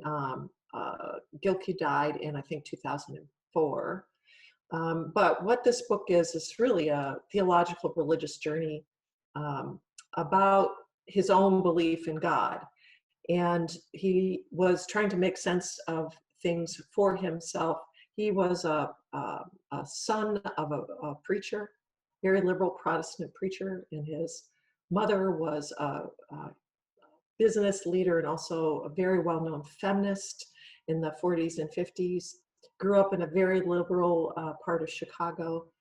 But after finishing college, he decided to teach English. I think I was just saying that Gilkey was a young 24-year-old and was in a Japanese internment camp in China for 2.5 years, really. He was just a young man, just out of college, and was one of about 2,000, as I could tell, about 2,000 people that were primarily academics, a lot of clergy, folks that were missionaries serving over there in China. And he had, because he'd been raised around a lot of really liberal, I'll call them liberal Protestant ideas that were really prevalent in the early part of the 20th century, it put him into circumstances where he had to rethink much of what he actually had been taught. And the classical ideas at that time, post Reformation, were that we were on increase in moral character with God's help over time, that history would show itself, that human beings were becoming more and more thoughtful, kind, faith-oriented. And his response to that after his experience in the internment camp was, I believe in God because to me, history precisely does not represent progress. And I'll share with you what the book says. And this is a picture of Gilkey. He was in his 30s at this point, and a picture of the internment camp. And the cover of this is a first edition. I happen to have a first edition of the book. But his observation is nearly all of the detainees didn't rise to the occasion of being in this compound. There was a lot of freedom given to the detainees. They were given food and coal, and they were left to devise for themselves how this community would operate. And almost all of the detainees facing danger, extremities, how it was that what they had to face, across the board, almost everyone did not protect people who were weak, did not cooperate rationally for their own good or for the common good. And I think this is a great quote, which I have changed the language for, sort of. I've just noted it, but know that it came out of the 60s. If men's ultimate loyalty is centered in themselves, then the effect of their lives on those around them will be destructive of that community on which all depend. Only in God is there an ultimate loyalty that does not breed injustice and cruelty and meaning from which nothing on earth can separate us. So in fact, it sort of combined a realistic view about how human beings are, our natural automatic tendencies, whether it's to freeze, to attack, to fight, to steal toilet paper or buy up this toilet paper, that there needs to be some kind of ultimate concern, I'll use a Tillich phrase, something beyond that keeps us focused on that which is most important. So we talk a lot in Leadership Series about managing threat and the perception of threat. And that's really what the polyvagal theory is all about, is how one finds safety amid automatics, amid changes, challenges, everything that we have known to be maybe true or part of our everyday existence is shifting sand in some ways. I think the ultimate experience, I had a neighbor when we lived in Oklahoma, who was a World War II prisoner of World War II. And the interesting thing about him, his name was Ed Glover, is that he was probably one of the most loving, kind people that I'd ever met. And he was very oriented towards the care of the creation. He was a birder. So I learned a lot about identifying birds by their songs by living next to him. But he said two things. One thing, you never know when a bullet's got your name on it. Every day's a gift. And he said it changed him completely for the rest of his life, that he had to do good. So anxiety is the system's automatic reaction to perceived threats. That's part of what polyvagal theory describes as well. And the threat response makes a difference, and both Porges has said this too, how we view other people is related to the lens in which we see the situation. So if we already have a fear factor in place, we're going to look at a neutral phase as being something else than neutral. There's an unconscious, instantaneous, subjective bias in the sense that automatically, this is going to hurt me, this is going to distress me. And as John Engels said, we have three instinctive questions that are part of that automatic, and that is, can I eat it? Which goes to Skip's point about food. Will it eat me? Which is part of the survival mechanism that we have so that we can survive. Or also, this is part of some of the F words, can I mate with it? And in some ways, sexual involvement and that kind of closeness is a piece of the survival mechanism too, and it has to do with continuation of species as well. So how do I know I'm anxious? So we talked earlier today about blaming and a couple of examples of that. Any other examples of blaming that you've seen in your world or the wider world that you'd want to add right now? We got a lot of anxiety in the world right now. Distancing. I think it's a really interesting thing, and you'll see in a later slide. I think the description of social distancing is misleading. I think physical distancing is a way to describe what we're managing right now, but that in fact, we need to get creative and imaginative about our social distancing and social relationships, so that in fact, making connections rather than having social distance is really part of the challenge in this day and age with what we're dealing with the coronavirus. Any responses to that? So I'd like to change the language that's out there in the media from social distancing to physical. Hey, Skip, yeah. During break, I just checked my email. One of the guys who was in the Bible study this morning, who was reluctant to participate by Zoom, sent an email to all the guys who weren't there this morning saying, you guys really missed a great opportunity. You need to come join us. It's a way to connect while we can't connect.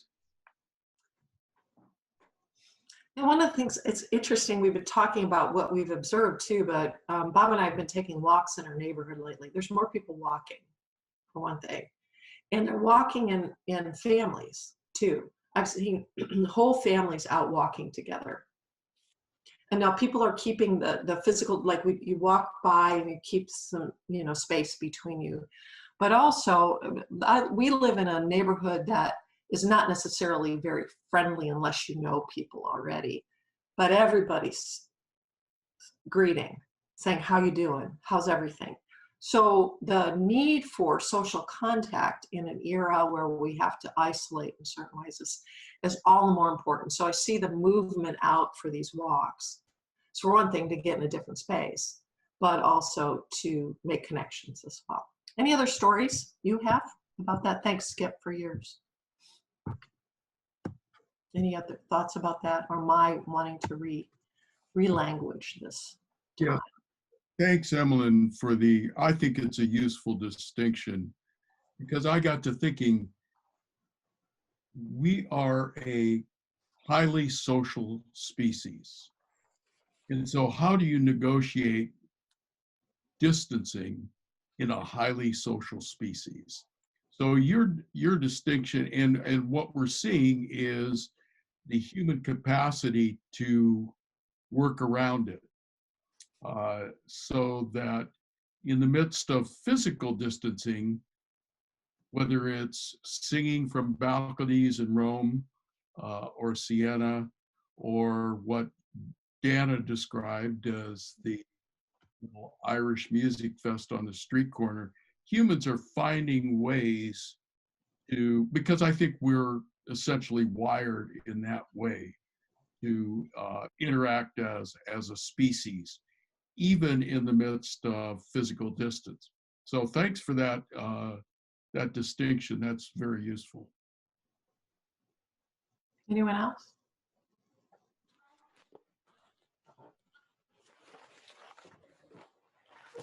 So when there's anxiety in a family or in an organization or in the world, there's also projecting going on. So to look at projecting, meaning seeing something in someone else that actually is some indication of what's going on with us. So being conscious of the ways in which we're putting on to someone else something that we need to take a responsibility for.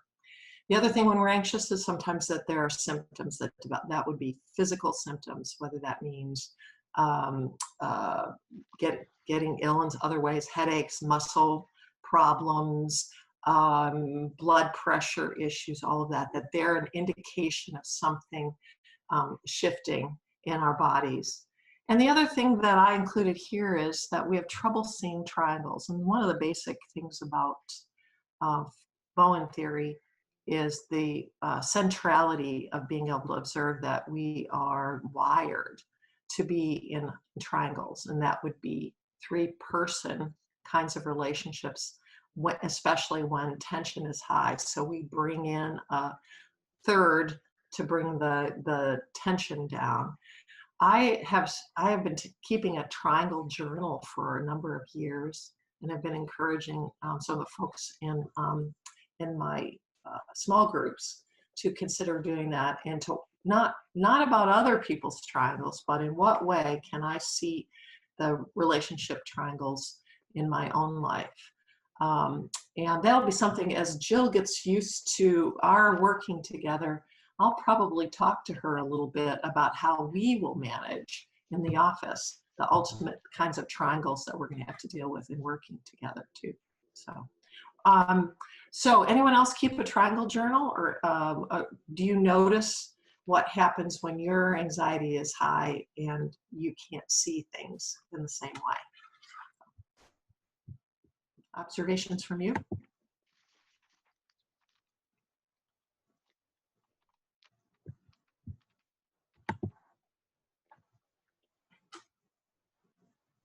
So think about it, keep a journal on these things. So this is the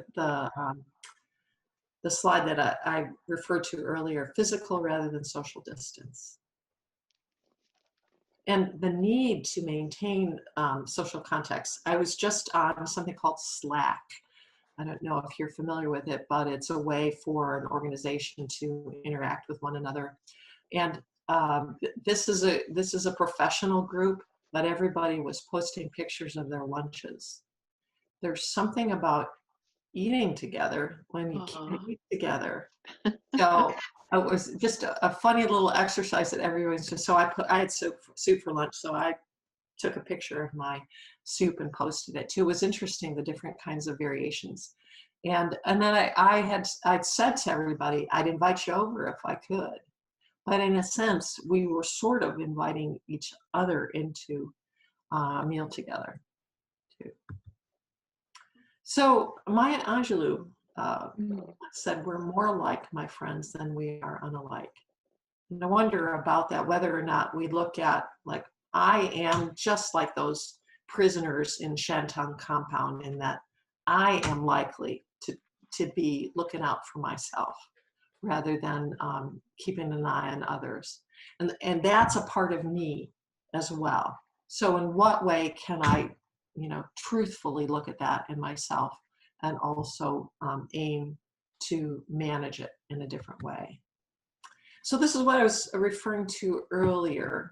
I gave the example of Gilkey's experience in an internment camp, but then there are these marvelous examples of people stepping up and being present for others. So the most recent example, there's a lot that's going on in neighborhoods, and Dana and Tony gave examples, all of you have.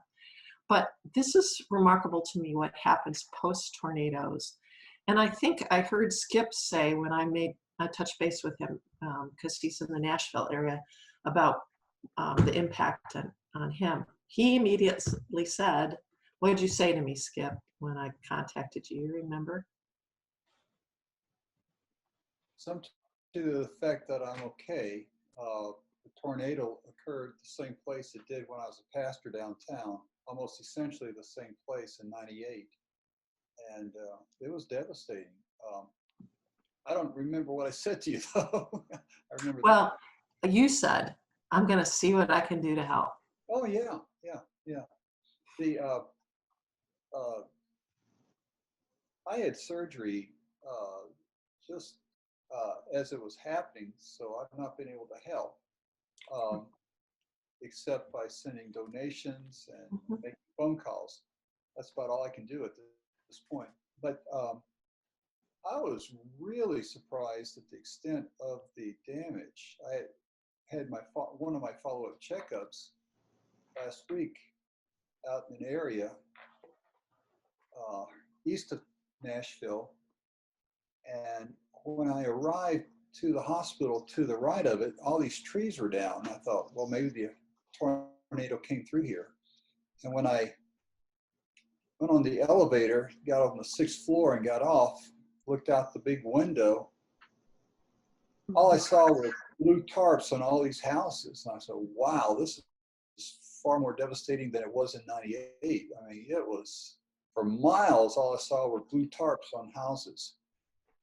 So as soon as I recover, I'm going to do what I can. Plus, as soon as we can do social distancing in a healthy way with the cleanup, I'll be out there with them. Right. I think all bets are off in a lot of ways we interact with each other. So what is it that propels this power of volunteerism? Because you see this in natural disasters pretty readily. And I think that a lot of radio and TV stations were talking about how powerful it was in Tennessee, and especially the country music community really contributing towards helping others and so on. What do you think contributes to this ability to rise up and create community in the midst of these kind of experiences? Anyone have any ideas?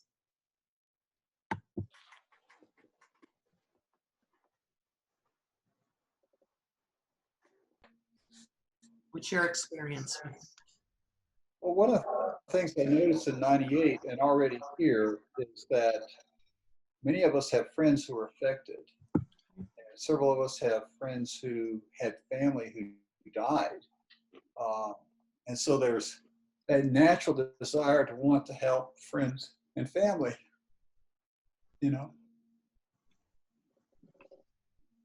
There's also, that's there, and how you define family, huh? Too, and friends as well. So to be able to widen the circle too. Yeah. Anyone else? Anyone had any experiences being part of response to natural disasters? Yeah, Dana. Can't hear you. I think you're muted. Now can you hear me? Yes. Okay. I just have a theological reflection about that. After 9/11, I was thinking about this, and it occurred to me that I think why isn't this the mystical body of Christ present among us Hmm. in the people who are helping? Yes. Yeah.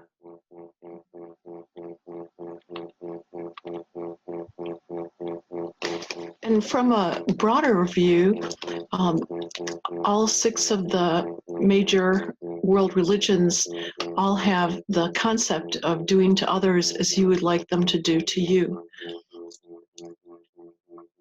Yeah, golden rule.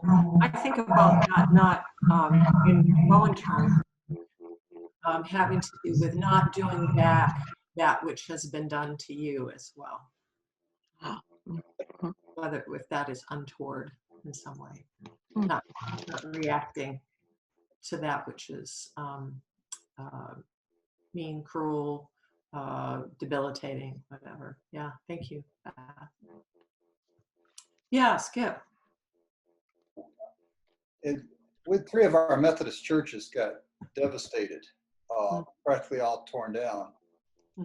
One of the churches is pastored by 2 ladies who used to be my associate pastors. In both cases, they were a pain. They were devastating to the church, and I thought when they got together, they're good for each other. Natural reaction. But from the time they left all the way up to now, I've done whatever I could to reach out to them, because I really believe in Romans 12, like kill them with kindness. So I wish I could be there if they could check for me.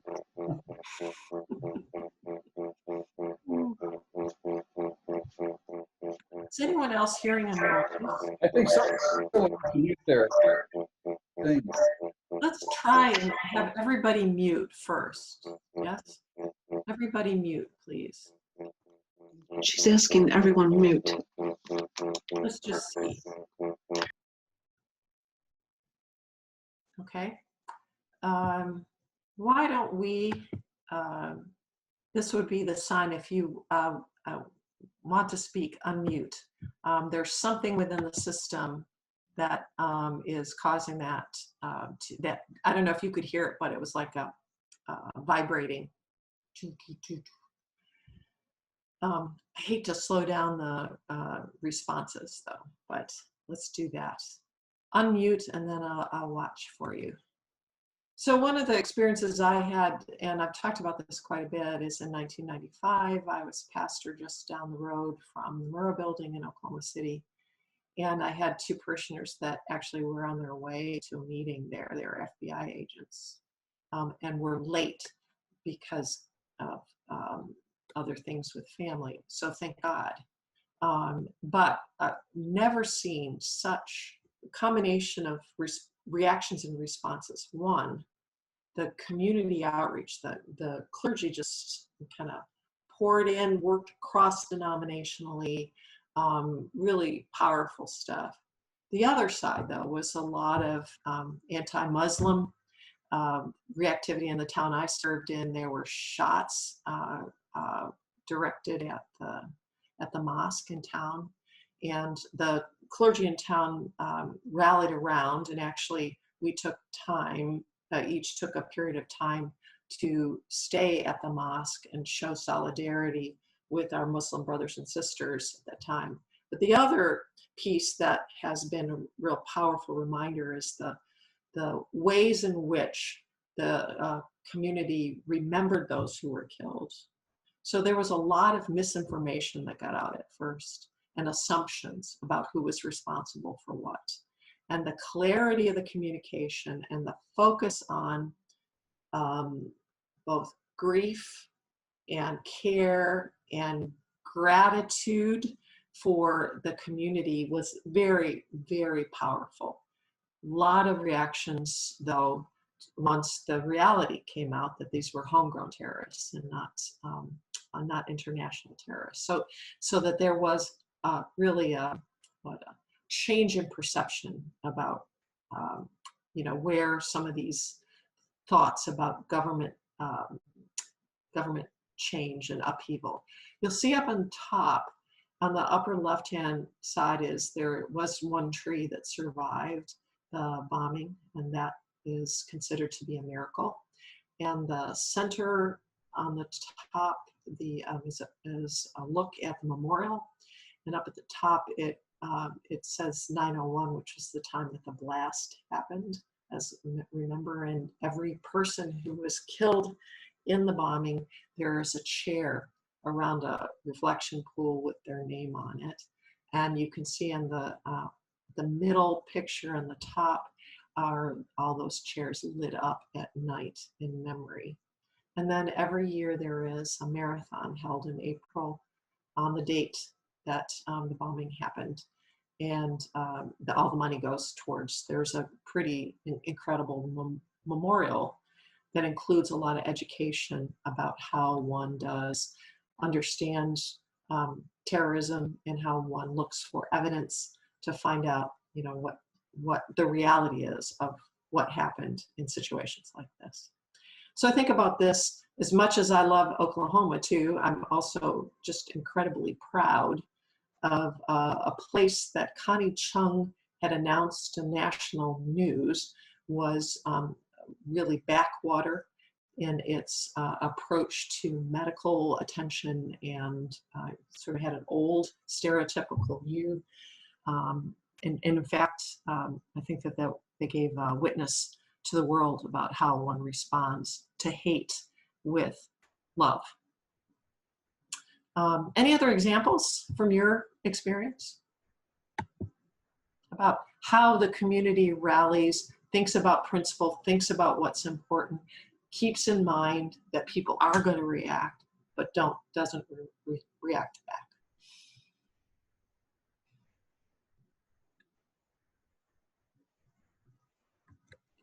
So we got to get to Bowen, right? What does it take to use Langton Gilkey's expression, rise to the occasion? Here is a quote from Bowen saying that, people say you're given these circumstances and you got to deal with what you got. Well, the truth is you do have circumstances that you do have to deal with what you've got. But his point is, if you understand how people are realistically, how humans and community and family are together, and then you also think in terms of what are most important values, you don't have to be, as he uses the phrase, a pawn of the dynamics within the system. So what does it take to rise? Awareness of one's own automatic reactions. I had a coaching session with just kind of a newer pastor, probably 5 years in ministry. Yesterday, someone who'd studied Bowen theory when they were in seminary and had asked for time with me. And the whole discussion started off with his description of all the automatic reactions of other people. And partly by the end of the first hour we're together, we'll have more time, I began to inch him closer to his being aware of his own automatic reactions, which were to the automatic reactions of the people in his parish. It's about, Bowen theory is about being first operating in a way that's mindful of what I'm doing rather than what the other person is doing. A commitment to observing ourselves first. And then the ability to be able to look and assess the circumstances in the other parts of the story. But that it's not about selfishness, it's about being self-full enough to take responsibility for our part of what's going on. And the engagement's about managing self, not managing others. I also would say it's also about risking a little and working on relationship as well. And key, I think, here, and something we're going to work on a little bit, is determining some core values about what's most important as you and I are operating in a circumstance that may be less than ideal, and also a willingness to experiment and fail. We learn from the things that don't work so well, probably more than we learn from the things that go so easily. What else does it take to rise to the occasion in your experience, folks? These are my kind of basic overview in response to Gilkey. Be interested. Hank, you have any thoughts about what else it might take in your experience? What do you do to rise to the occasion? I guess, well, taking the high road.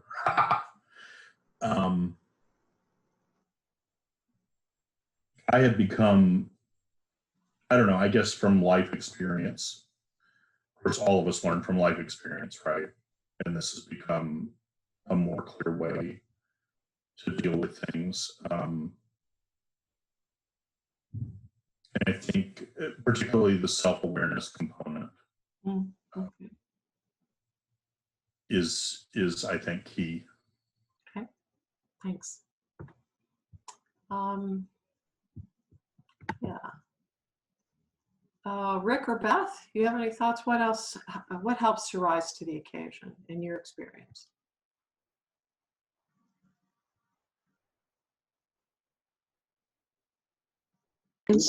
Oh, we just unmuted. Like your experience in how things turned out when you rose to the occasion previously. Oh, If you build if you build your trust and your relationship with God over time, then you have like a stronger heart that it takes to rise. yeah, thank you. Rick, you have something to add? Thinking with me, you know me, I kind of like want to think through everything before I act or before I speak, because I want to make sure that I coming, back with response that's appropriate or doing what's appropriate. But there's times when I've learned that I have to just go on my gut instincts and not spend time thinking through it from all angles. Because if I do that, sometimes the moments past me. So you're less reactive and more, whatever it is that you do, you wind up losing the momentum for the moment. Right. Yeah. And so I have to keep pushing myself to just go with my gut reaction on some things, and then learn that, asking if I've screwed up, then forgiveness is there. I think it's better to sometimes you got to react before you know everything. Thinking about the ability to trust yourself, Hank was talking about self-awareness, but how to trust your awareness in a situation is really an important superpower. Anyone else? Skip, what do you think?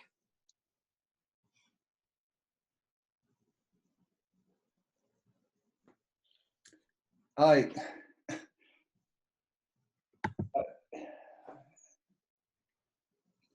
looking at all these and say, yeah, that's my goal. Yeah. But I think that's my goal, not to beat the dealer or as he talks about the card game, but the goal to play the game of the system. So not try to beat anyone except live with the system, work with the system, and grow with the system, and if necessary, change the system. But yeah, to observe self first. This journey with you all in the Healthy Congregations organization has really helped me watch myself Like when I'm going to bed, whatever, if I'm thinking about something, okay, why am I thinking about it? If I'm worried about something, okay, why am I worried about it? Mhm. So that's growth. I'm not perfect, but I'm growing in that area. So Yeah, the language of beating nature's card game is an interesting one. And I like the way you reframed the relationship. Tony, you got something to add, or Dana?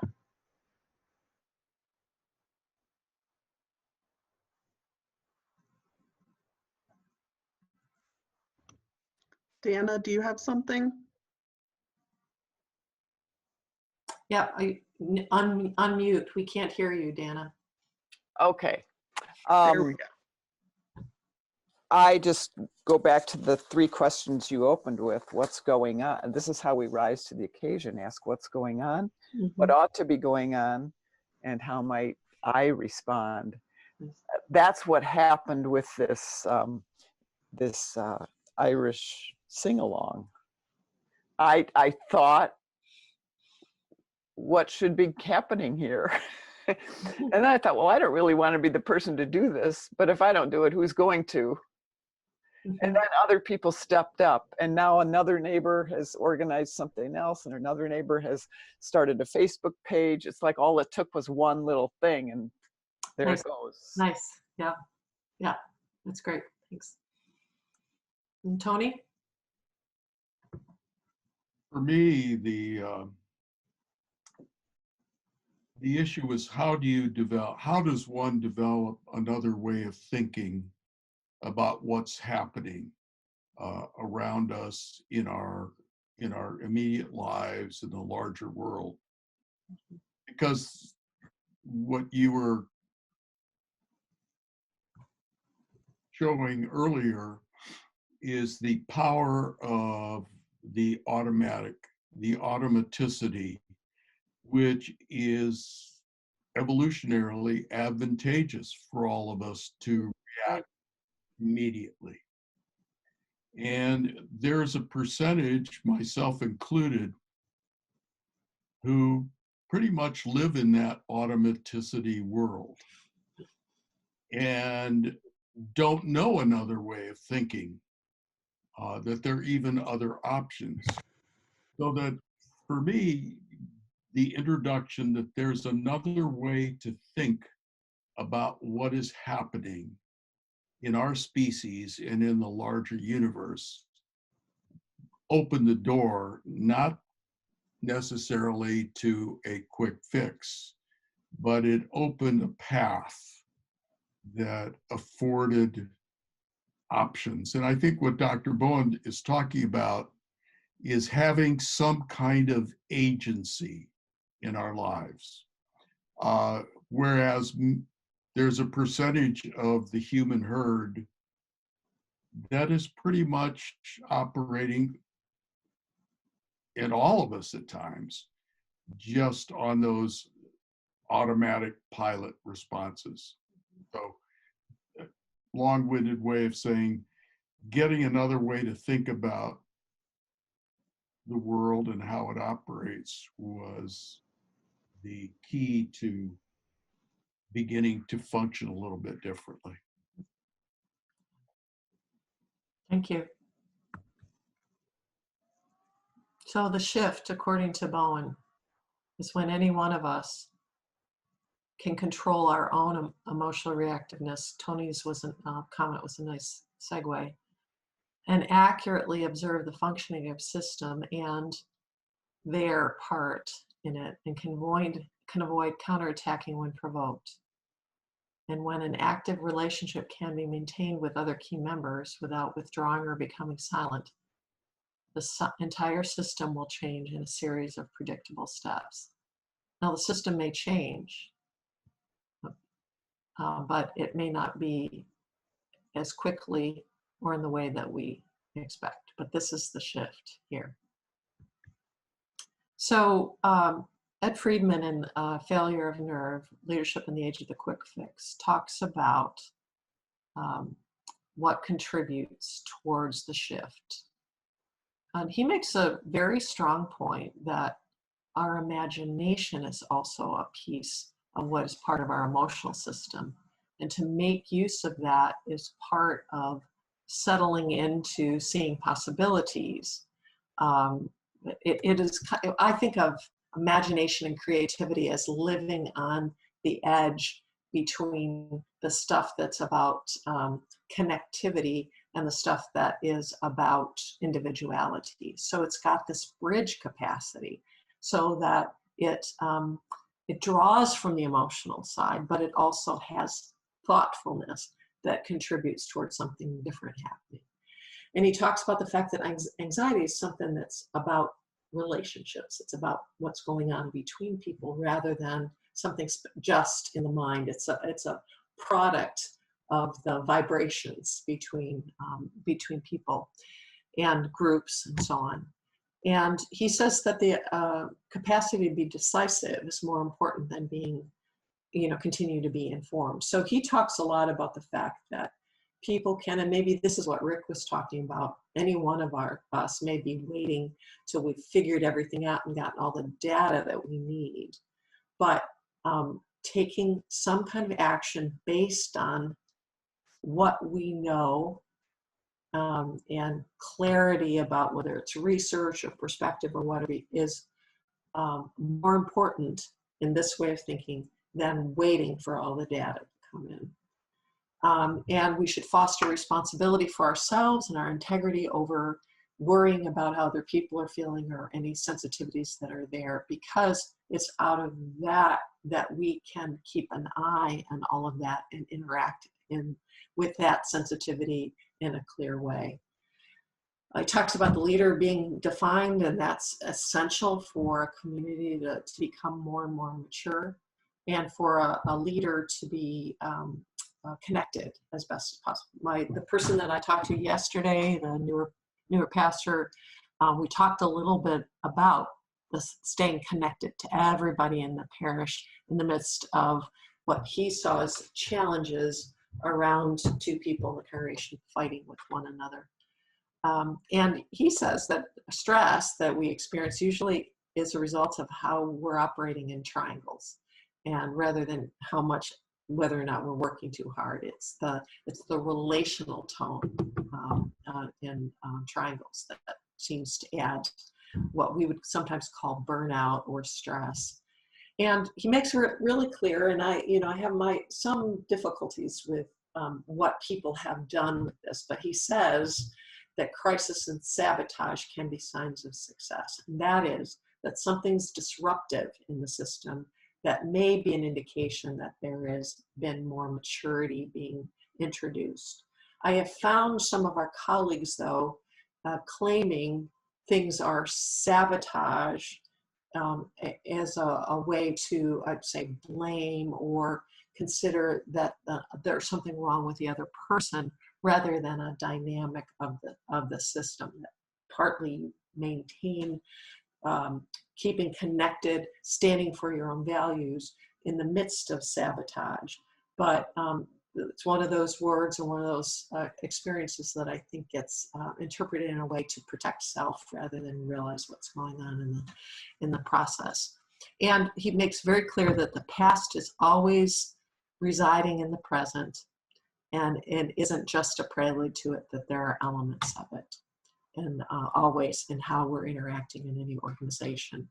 Think about that for Jill as a new employee of Healthy Congregations, that part of what she inherits in her role that's new to her is the history of all the other people who have been in that role before, and she will add something to that, but she's also probably going to have to respond to the things that preceded her.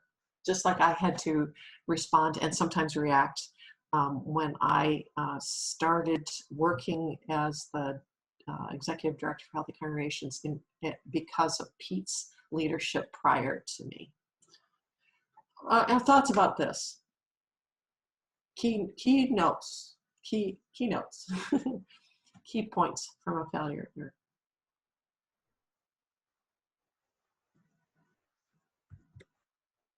I love to show this. Now that the Ohio State University is completely shut down, And we moved Bob out of his office, but there's Bob in this picture conducting the Ohio State Men's Glee Club. These are the principles of the Ohio State Men's Glee Club. Show up, tell the truth, pay attention, tell the truth, and don't be tied to the outcome. There's also another principle that I didn't put here, and he has a different language for it with the guys, but I would say take care of your own messes. So when sand shifts, how do we dive into it without like taking it in our mouths or something? So a couple things I've been thinking about: make friends with or move toward reactivity triggers. To not only observe, but to move towards it, not away from it, not flee, not fight, but engage. Observe reactivity in ourselves. That's one of the reasons I asked questions earlier about what are your reactivities at this time?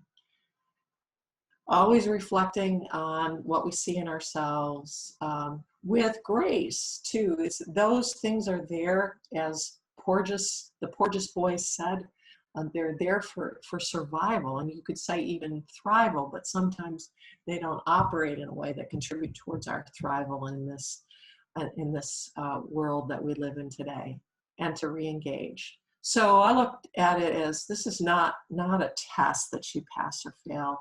It's about learning. It's about going to the gym and doing the exercises that are needed to make stronger, and agility and flexibility and how things come together. I have a friend who is a power lifter and does just lifting. And one of the things that I said to her is, are you doing anything for flexibility too?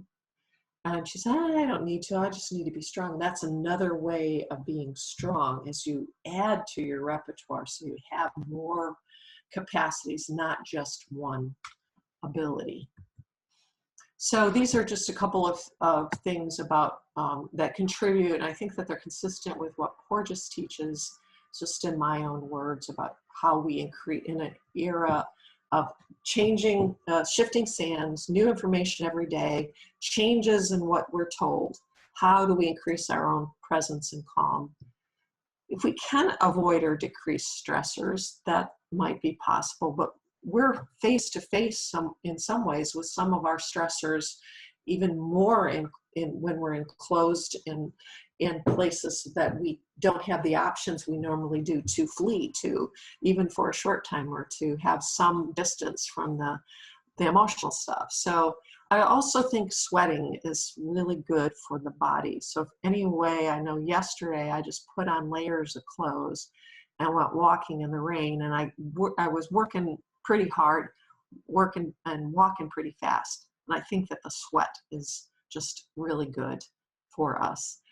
Slow down and bring attention to the moment. That sounds like it's opposite of what I just said. So there's time to sweat and there's time to go slow.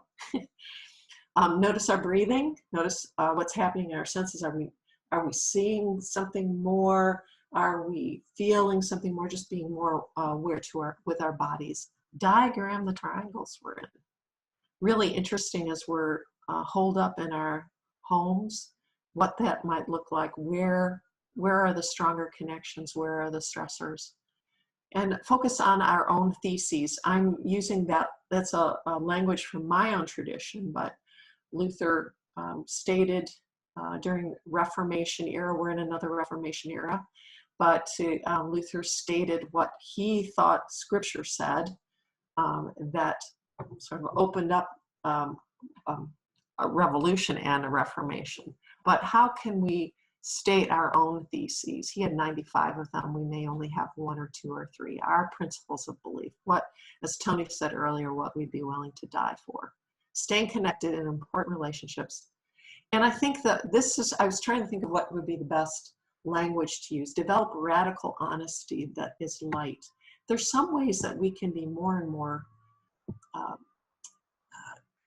direct, but have it not be so serious. When we talk to someone, to give them actual honest information, but have it not be like something that would be just totally critical if it has a light touch to it. Experiencing some quiet, always going into nature is contributes a lot of groundedness, ha ha ha. And as Skip was able to show us too with those cartoons, humor is really important in getting people who are laughing are likely to be more imaginative. So we have a half an hour till we're done. What I'd like to do is ask you now for 10 minutes. Welcome to turn off your microphone, and I'd like you to write for 10 minutes. If you, and respond to this, if you were to state in a few paragraphs the principles that you hold dear, that you hope to keep in mind and hold yourself accountable to in these days ahead, what would you say? And quoting Dr. Bowen, what would you die for? And write those down on whatever form you have, iPad, computer, paper. And we'll come back together at 10 after 4, 10 after 3. Okay, 10 minutes.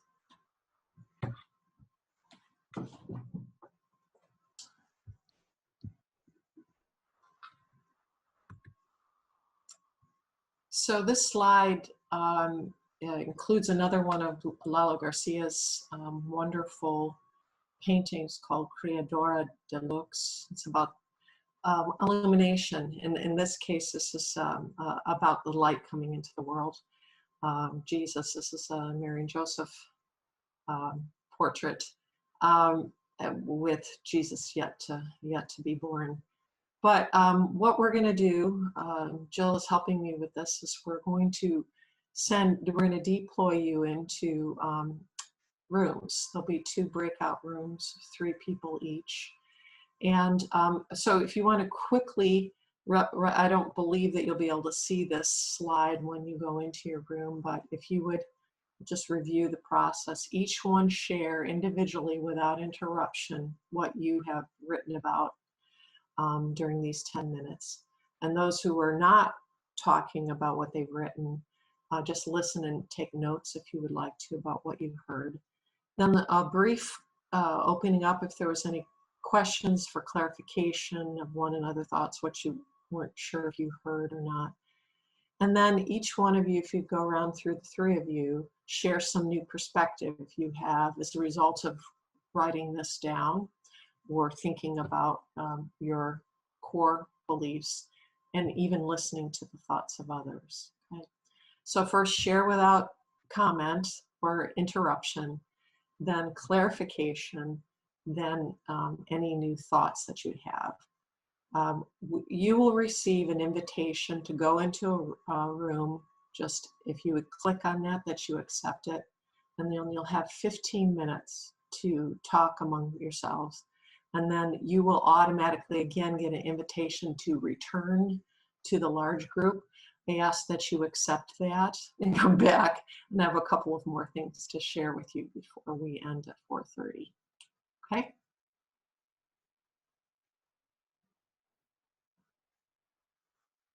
This, and it could be about men or women, but this was the context of this one. This guy was on the phone, says, "Yes, I know you told me not to marry her. Yes, I know she would be a pain to live with. Yes, I know I would have a difficult time," and just goes on like that. And he looks up and there's his wife standing right beside him. And he looks at her and says, "It's your mother."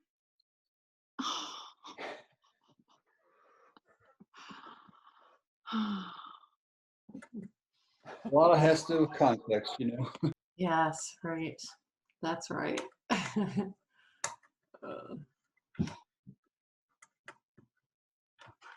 Is everybody back? Yes. Hi, folks. Just a couple more things, and I wish you well in these unprecedented days of self-observation and new community awarenesses. But what do we know about thoughtful responses to change and challenge? That when new perspectives, perspectives emerge, when we're disrupted. And that we're with our family of origin work and our consultation groups, we know that the relationships of family members is a template for how things move ahead, and the relationship in organizations too. It's about having multiple relationships, not just the leaders within an organization. And there's the ability to focus on in the relationship on honesty and about what's going on, and the reality of the situation is crucial. So we've got both of those things going on with the pandemic, I think. There's emotional process going on, and the reality and how we make decisions, and then how we make decisions out of those core values that we've been talking about. When one entity is a lot larger than others, and when cultural differences, you could see that across families or within towns as well. That makes a difference. I think my internet is unstable right now, so I don't know what's going to happen here. I just got a signal. And attentiveness and persistence and patience do make a difference. So I'm really interested 6 months out as we look back on this, what will have changed, how our perspectives will have been altered or expanded, and then in what way are our core values being lived out. So just one more thing, folks, and that is just an underlining MTSO, our host location, has closed down its campus through probably May. We are going to, my hope is to move ahead with navigating the rapids, and my advocacy is going to be to put it online on the date that we have it scheduled. So this is just a reminder about that. However, I'll get the word out to you what the decision is and what we're going to do. For those of you who are normally on the on-site leadership series, we will not be at MTSO, and we'll evaluate whether the April meeting will be on-site somewhere else or online. So you'll hear about that as well. Any comments, questions before we go off into our various communities where we're somewhat limited, but not really? So we're not going to get to canoe the mountains in May? We had planned to do some hiking and so on, Skip, and include that in the, that's one of the things that's true about MTSO. They have all this great property and so we will have to do it in our imaginations maybe, or if we postpone it, it's a possibility that all that will be put back together, but we have no idea what's going to happen with that. So. But we'll canoe the mountains in our heads, at least. Anything else, folks? A question. Are you the ones that, were you the one that suggested that we read the book, The Hidden Life of Trees? Yes, that was me.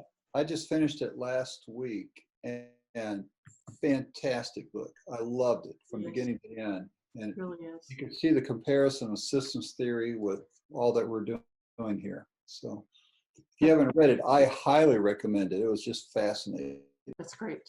That's great. I'm reading right now. I just heard, saw James McBride was here in Columbus, and I'm reading one of his earlier books. He's just had a new book published, but I'm reading one of his early books about his relationship with his mother called The Color of Water.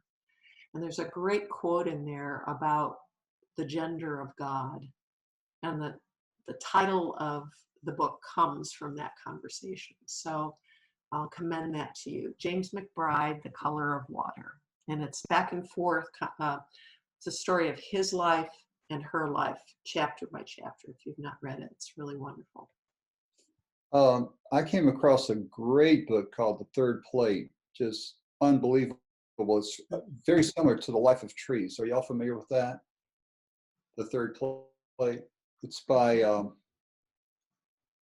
who's it by? Dan Barber.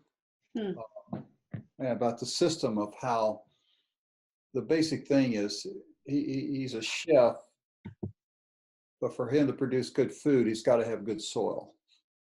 how all of life is so interrelated to the soil. So That's great. Wonderful. So does that mean that we're all doing more reading? Is that what's happening here? I am hoping. I think it varies certainly, but mine's the same as it always been. I tell you, the one who reads a lot is Anthony or Tony. He's No. an unbelievable reader. there's no question about that, that Tony actually, with every one of these programs, he's got a stack of books. Right. Yeah. Well, it's my 5-year-old self living out all his fantasies at 73. So